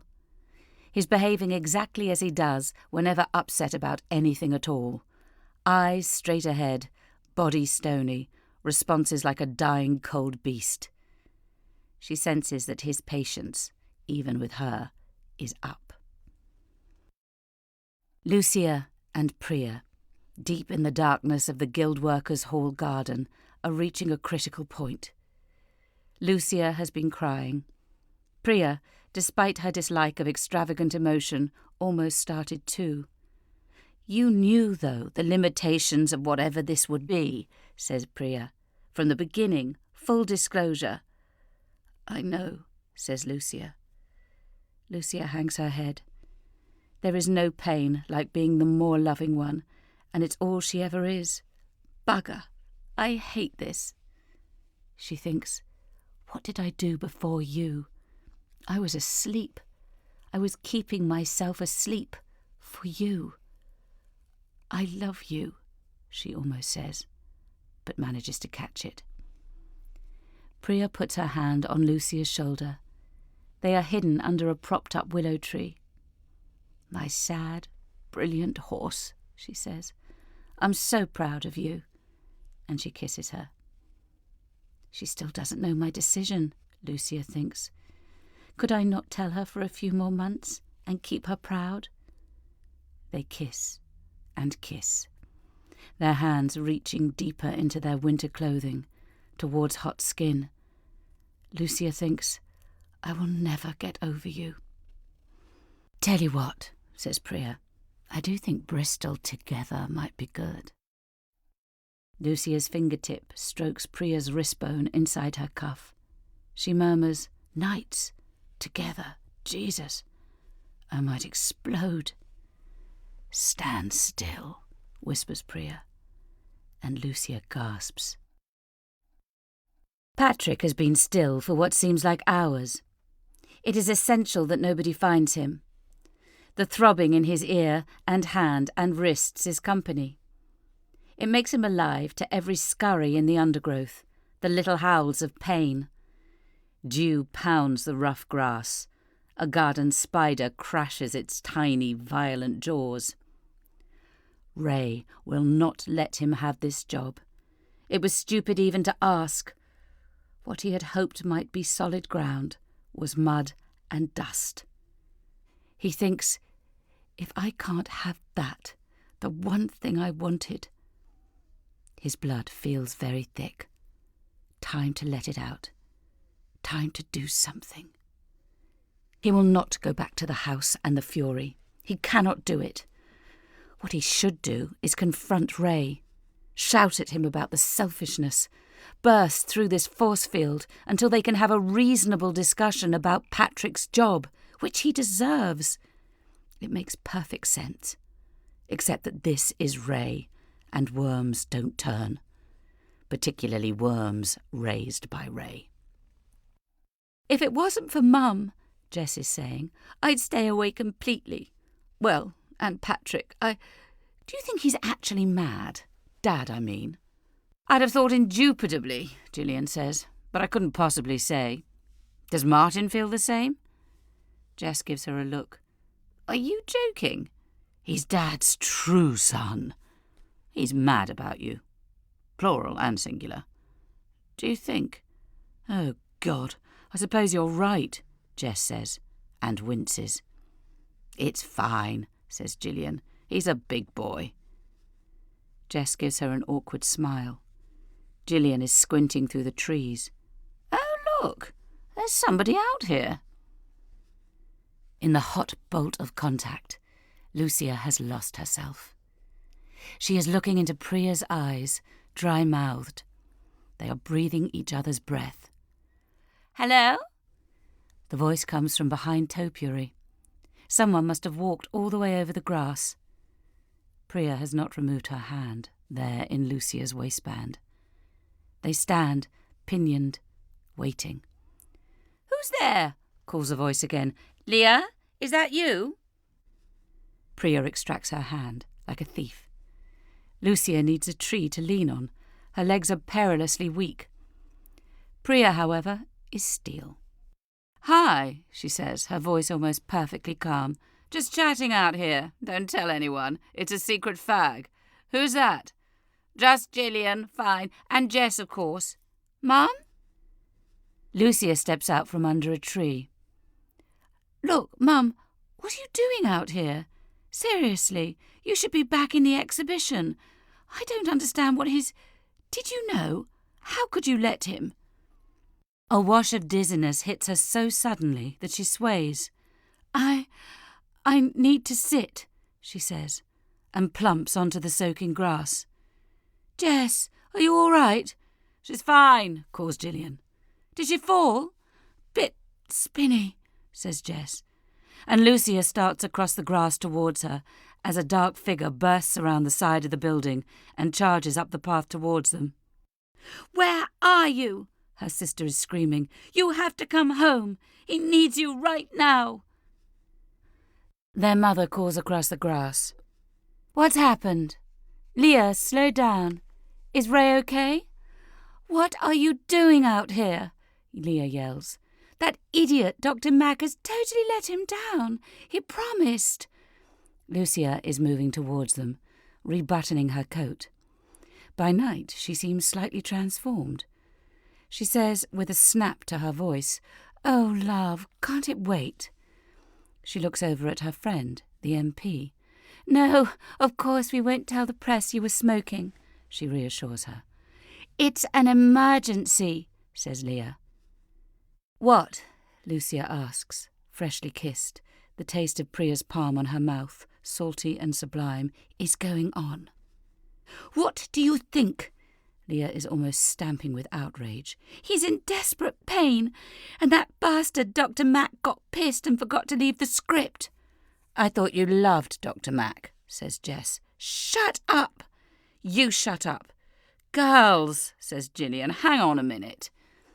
Lucia has often thought that with a co-wife, marriage to Ray would have been a breeze. Imagine having someone to discuss it with. Her daughters almost caught them.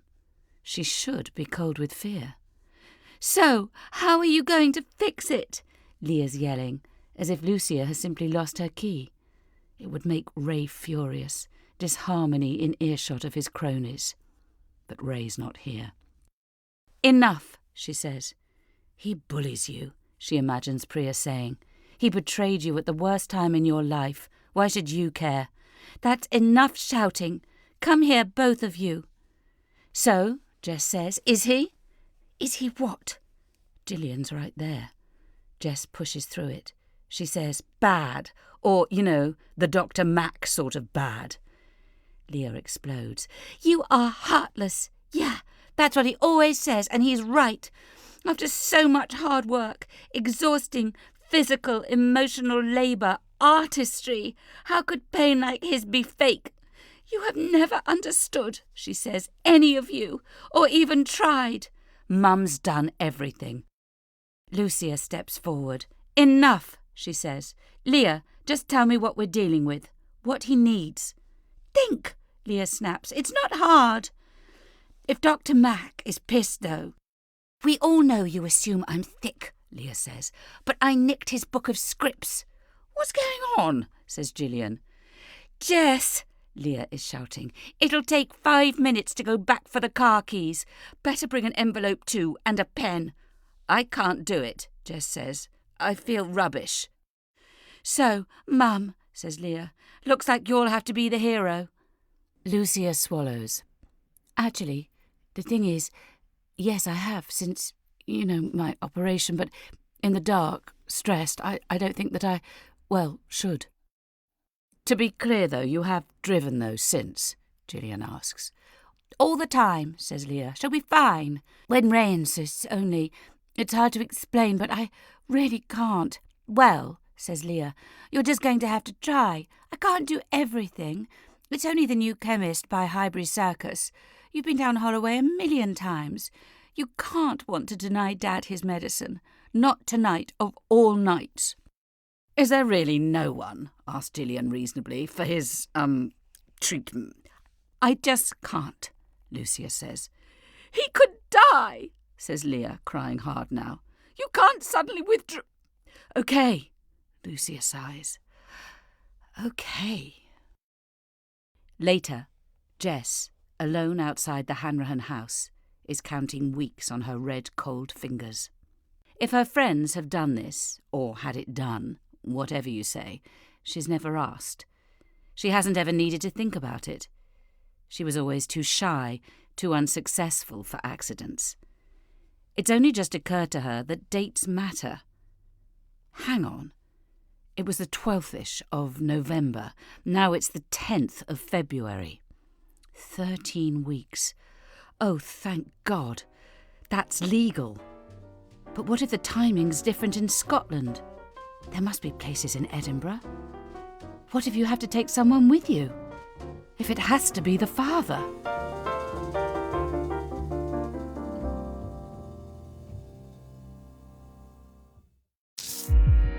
BBC Sounds. Music, radio, podcasts.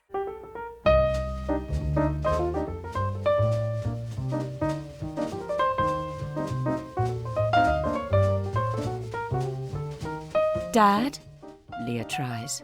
Not interested. His room is dark.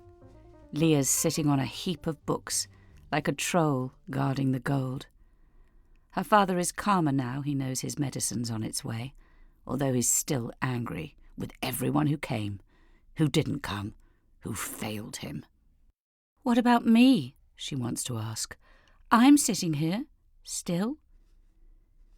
Loads of people, so much admiration, though let's face it, most of them won't get it. Oh, and did you see... Don't tell me. OK, who? Well, even the frog was there. As in Mary Claude? He gives a snort of disdain. Yes, that's good, isn't it? She's starting to hope that he's falling asleep, that she could sneak away, even phone Pablo. It isn't Pablo's fault. He's a busy man. He didn't mean to abandon them. Jesus Christ, says Ray loudly, sitting up, mouth open. Leah's heart pounds. What? You scared me. What? Dad? Thought of something. Did you see her in the show? Marie-Claude? Stupid, no. Your mother. Did you or did you not specifically see her inside my disastrously hung and staged excuse for an exhibition? Airside? Not. Leah's too tired to spin it. You're right. Precisely. So where was she? At the door? Not all the time. Remember Suki Blackstock? You've met her. She wanted to ask about gluten-free, so she went to look for her. And guess who she spotted her talking to? Tell me. The frog. He phones up several of his gang, then makes Leah call her mother, whose phone is engaged. Who's she talking to? I'm not having this. That deserter has pushed me too far. I know, Leah says, watching the future spinning out of her hands. If he's thinking of leaving her mother, he will sink to the bottom and pull Leah with him. Simple solution. Find my address book. Oh, Pa, don't ring Marie-Claude. It's late. It's classic, Lucia, says Ray. Talking to a dealer at my PV. You couldn't invent it, that kind of betrayal. I'll have to ring Marie-Claude and find out what the hell is up. It is not a long conversation. Afterwards, chin lifted, lips compressed, Ray sits, quiet and still. Stiffly and painfully he moves to the edge of the bed, then downstairs. She follows. He inches to the living room. Dad? No response. Then she remembers the conversation her mother had earlier on the phone. Dad, she says, and already it's making her breathless with dread, but also an answer. It sounds mad, but when Marie-Claude rang last night... You didn't tell me? Well, no, but I think she might have mentioned Venice. Lucia is still on the phone. What are you up to? I'm in bed with 16 million parliamentary reports. I'm eating cereal. Tonight was, interrupted, but wow. In her heady state, Lucia is imagining several worlds along. Standing together at Lucia's next show, Priya saying, I'm very proud of her. It could even have been the Biennale, if she hadn't said no to Marie-Claude, if that wasn't absolutely final. I meant it earlier, Priya says. You could come to Bristol. Imagine, a big hotel bed, 2 solid nights of, well, probably just sleeping, she says airily. Those of us with actual jobs will be shattered. Lucia swallows. Her stomach lurches. That swoop of lust. Well... Jess is creeping up the stairs. Her sister and father have fallen quiet in the living room. If he hears her, she will have to go in there and praise him, even if she'd rather crawl to Scotland on bleeding stumps. He will be reeking with need. How can Leah stand it? She leans softly against the banister outside her old bedroom. There's the slur in her father's voice again. Why does Leah always say it's exhaustion, even when it's only family, when they all know? Sod Leah. Let her give her life to him, if that's what she wants. It simply proves incontrovertibly what we all knew already. Dad, what? That your mother has crushed my career. Of course we can't both operate in the same artistic sphere. It's true. Don't tell me she's brainwashed you too. Leah shakes her head, but it's like trying to stop water. She's feeling more than the usual amount of despair. Everyone else can see it, he insists. But of course she found the one gallery in the bloody country willing to keep pushing her. Now I'll have to retrain as a postman or something, although my legs can barely... Oh, come on. You don't need to do that. And the idea that she's known, he bellows, She's been cooking this up.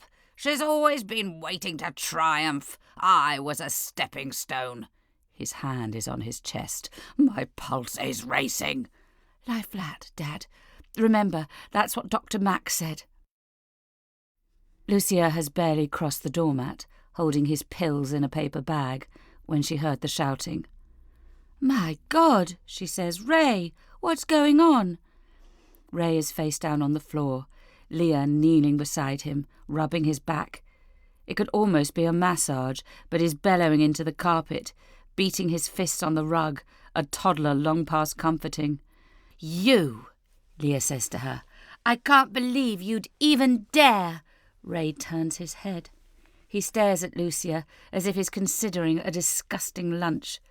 I found out, splutters Ray. Everything. What the hell? Jess is coming in from the hall. Ray hauls himself upright. I know, he tells Lucia, with that googly-eyed look, which means he's beyond rage. What you have been doing all this time. All winter. For months, probably. Lucia, spinning slowly down to the ocean floor, almost says, Priya. So very nearly. It's like a cherry stone on her tongue, but something stops her. Maybe it's the tone of his rant. It sounds so mad. He is mad, she thinks. I don't know what you're talking about.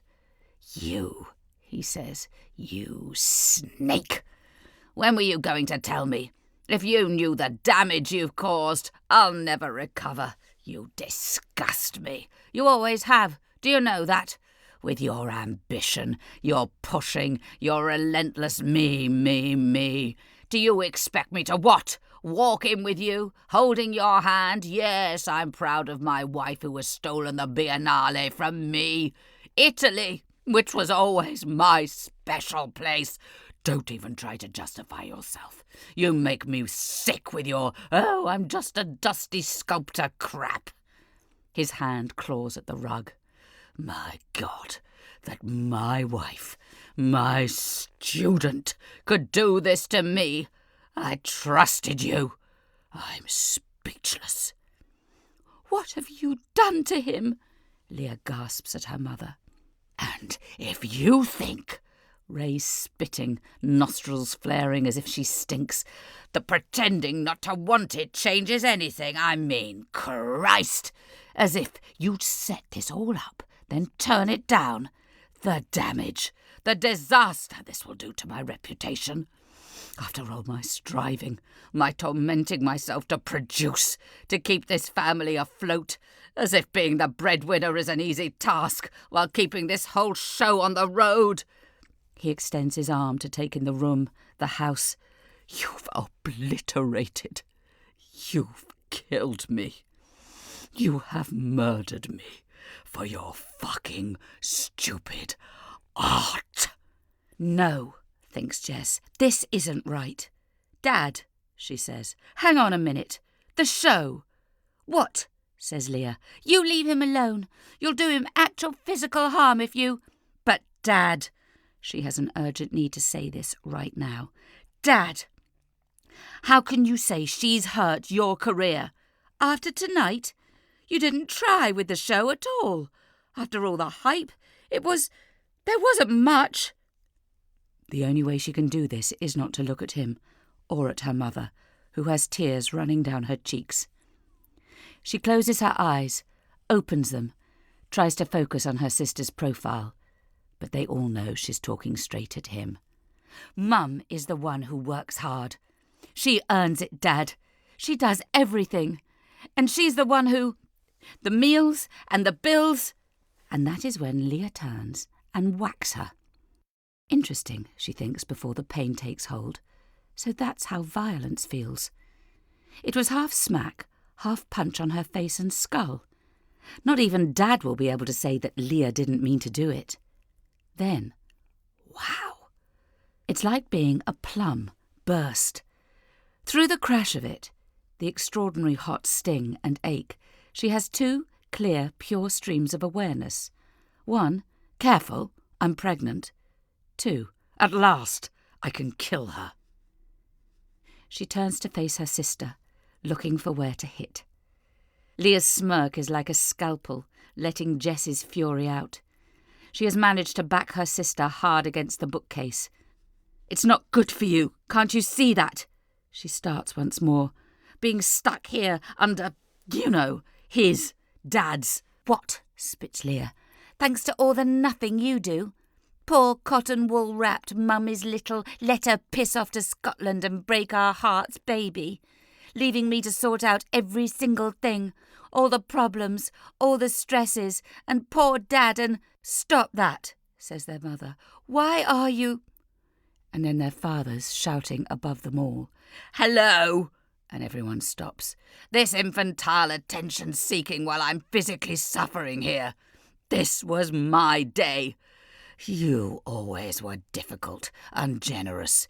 Do you really think," he says to Jess, hands outstretched like an orator, "that your petty little sense of injustice—" "She hit me!" He ignores this, turns to their mother. "You have done such harm. On your head be it, with your borderline criminal ambition, your greed, your toxic mothering." He swipes snot from his nose, grasps the corner of the table to steady himself. Jess starts to say, "It's not Mum's." Leah won't have it. He's the one she will protect. "Yeah?" she says, and pushes Jess's shoulder hard, prodding her away. "Want to compare who has There's no point arguing. Better to fall to the floor, drumming one's heels at the injustice. But Jess is an adult. You can't just turn this around and be the victim. Is no one hearing this? You smashed into my face. Hardly. Bit pink, that's all." But Jess is breathing fast and hot. She needs to hurt Leah, to deal a mortal blow. Her sister's forearm is pushing against her face, and she wants to move it. Not necessarily do damage, but in the salty blur of tears or sweat, the hammering pain of her own face and her father's screaming, she has no alternative. She takes a bite.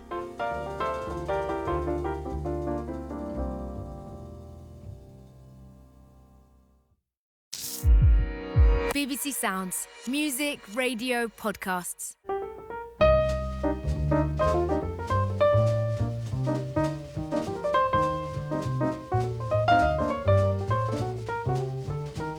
Ray splutters through tears. "You always wanted to drive them apart. Are you happy now?" Leah is sobbing, possibly a tiny bit more than the wound requires. Jess, white-faced, is crying too. Ray says, "See, the family is breaking down. You cannot do this to your children, to me. If you still care at all about the love, the nurturing you've had for all these decades, you would refuse it. Tell Venice no, you have to." "Of course," says Lucia. "How could you think I'd accept—" And then a new thought dawns. She realises now that her plan to tell him one day of a great loving sacrifice was stupid. There could never be a right time. In Ray's eyes, she has betrayed him simply by being offered the chance. His rage will never stop. The worst is already done. So she could change her mind. Last night, Ray was relentless. And although Lucia held out longer than usual, after midnight he was back to how the girls, his girls, were fighting on his day. So she'd let him convince her.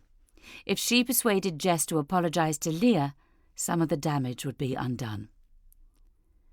When she came down this morning, Jess was already up, dressed, bag by the door. "Love, you know how he is, so incredibly sensitive about family stuff. He desperately wants you all to get along." "Why is it always about Dad?" Jess said. "It's always your father's upset, but why can't he tell us directly? Why are you his conduit?" "Not this now, please." Jess said with a hard outbreath, I don't want to be like..." "What?" You! Lucia looked at her, looked at the table. Oh. Don't be cross. It's fine, said Lucia. I'm just scared, Mum, Jess said, her voice wobbling.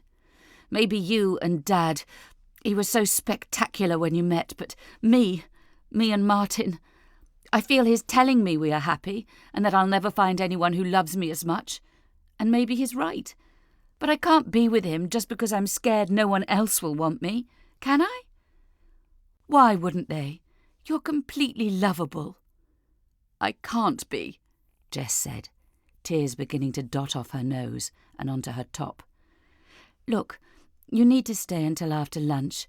Dad'll be so... She stops. I can't. Why not? Work. But, sweetheart, what about Martin? Is he going too? Don't make me feel bad, said Jess, her voice rising again. He'll be fine. You know how much he loves Dad, wants to be like Dad even, so he can just nestle... You have told him, though. What? That you're going? Why? What else? I will. Jess, it's not fair. You have to. Are you actually going to leave now? Oh, sweetheart. Do you want me to tell him? No. They don't need to be protected, you know, men. Lucia gave her youngest child a long, hard look. Right. At least I won't. I mean, it's okay for you. You chose it, but... Okay, Lucia sighed. Enough. Jess felt a huge wave of tears rising. If her mother knew what else she wasn't admitting, would she forgive her? Patrick isn't crying, exactly. He has to get out of here. He cannot bear to face anyone. But what about Jess, his fat-legged, toddling sister? He knows the sound, the feeling of this house, and something is not right. Where is his younger sister? He needs to talk to his mother, but she's with his stepfather in their room. If Jess's happiness is at risk, obviously Patrick must sacrifice himself. But where can he go? His hand on the back door, he sees, leaning against the ketchup bottle, an envelope. I'm not speaking to you, says Ray to his wife. He won't look at Lucia. Have you rung her? Who? Oh, come on. Don't look all confused. Or are there 2 huge career-defining shows on the go? 3? Did you bag the Turbine Hall too? A little Haywood retrospective? Although, what am I saying? You'd never manage to keep several in your head at once. You do realise, don't you, that without me, you couldn't run a household. You can't even understand the thermostat. She presses her lips together. Tell me, he says. I'm curious. We all know how dangerous you are, but did you, even for a second, think you'd get away with it? What this would do to me, my children? And did you imagine, he asks, when this gets out, that any decent human in existence, my very loyal friends, the entire art world that you care so slavishly about, would ever speak to you again? You have told her it's a no. Patrick knows he can't keep hiding in the side return. Where then? Not back to the caravan, because Martin will find him, or inside the house, because Ray will ask questions. If only Jess hadn't gone already, didn't live so far away. Her note said, P.S. Ovs, don't tell the others I left this for you. He pats his pockets, checks his satchel. Everything necessary is here. Quietly, he opens the gate. Jess hurries along the platform, phone jammed under her ear, waiting for an answer. If her mother picks up her phone, for once in her life, Jess could be dissuaded. It might be the magic sign she needs to be glad for everything she has, whether she wants it or not. If she answers, she thinks, I won't get on this train. I'll let this train go, and then maybe Martin will catch the next with me, and I'll be grateful to be loved again. If she answers, she'll definitely tell me to stick with him, keep the fetus. And it worked for her, didn't it? Hasn't she had a happy enough life? Patrick can't get hold of Jess. King's Cross booms with announcements and bellowing laughs and metal scraping. If he can catch her, he will have to be brave. He will ask her, when you left the first time, how did you dare go to college? How did you summon the nerve to defy him? Am I too late? Marie-Claude was neither surprised nor angry. She simply said, enfin, and began to describe what would happen in the next few days. But Lucia stopped her. I need to know as little as possible about it. Sorry. Okay. Sorry. Please, you need to end this habit. I'll try. Also, what you said about visiting, you know, spending a lot of proper working time there. Yes? Well, can it start, the staying, actually, in Venice part, as soon as, well, right away? Martin appears in the doorway. I should leave soon, he says, for my train, shouldn't I? Oh, God, says Ray, the ghost of sons-in-law future. When Leah's phone buzzes, she knows it's Pablo, ringing to apologise. Now her happiness can begin. She's smiling as she picks it up. It's her mother. What's she saying? Asks her father behind her. What's she want? Tell her to bloody... Shh! I can't hear, Leah says. She strokes her father's shoulder comfortingly. Mum, are you with Patch? What the hell? Does he even know how to catch a train? She doesn't even bother to put her hand over the mouthpiece. Dad, she says, you'll never believe... Actually, you will. Jess has gone back to Scotland, and Patch is apparently on the way to stay with her. Unbelievable, Ray says. They're welcome to each other. Unbelievable. When she tunes back in, her mother's making no sense. You're what? Mum, wait. Come on, seriously. Well, not today. You can't. What? Her father's asking. She can't dump this all on me. No, says Leah. No, I won't. You do it. And she hangs up. So, what's the story? Martin appears in the doorway again. Listen. She needs to beam calm at her father. The thing is, it's a bit weird. Hurry up, says Ray. I haven't got all day. Mum, Leah says, also announced that she has got a work thing, like really last minute. Something small and boring, she said. Where? On a Sunday afternoon? Bristol, I think, seriously. She's such a cow. Poor Dad. Don't worry, we'll look after you. Martin nods. How long? Just a couple of nights. The minute she's out of here, she's ringing Dr. Mac. Seen Patch at all? Oh, yeah. The other thing is, he's caught a train with, you know, my sister. Sorry? I know it doesn't make sense. She'll ring me soon, Martin says, nodding. She's probably realised she had leftover marking, that's why she's rushed back. Did she leave me a note? No, says Leah. Not even for Dad.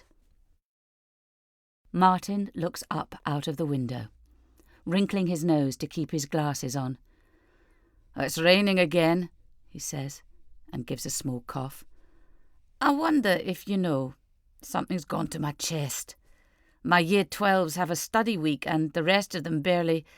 I can say I'm ill. Rest a bit. The head respects me, so there's no problem. Or, no, I'll tell him that there's a family emergency. Well, says Ray, there is. It's only 2 nights, not a future together. The future with Priya is grief. Lucia wills the Circle Line train to go faster. She keeps going back through her phone call with Leah. She sounded convincing to herself, but her daughter is a deep, still pool. At least no one knows about the dusty clothes in the studio, the toothbrush and knickers. It's only a short trip. They are separate things, Venice and Priya. Even if Ray never finds out what Bristol was really about, who she went with, nothing will lessen his rage when he hears she accepted the Biennale. She can fantasize all she likes about the thrill of being respected, a name at last, but it will end her and Ray. His fury will burn her to ashes. But at least she'll be in Venice, far from the blaze. The train's arriving at Paddington. She shouldn't go to Bristol. Or she could go, and Venice will still be waiting. She can't do it. But who will save Lucia now, if not herself?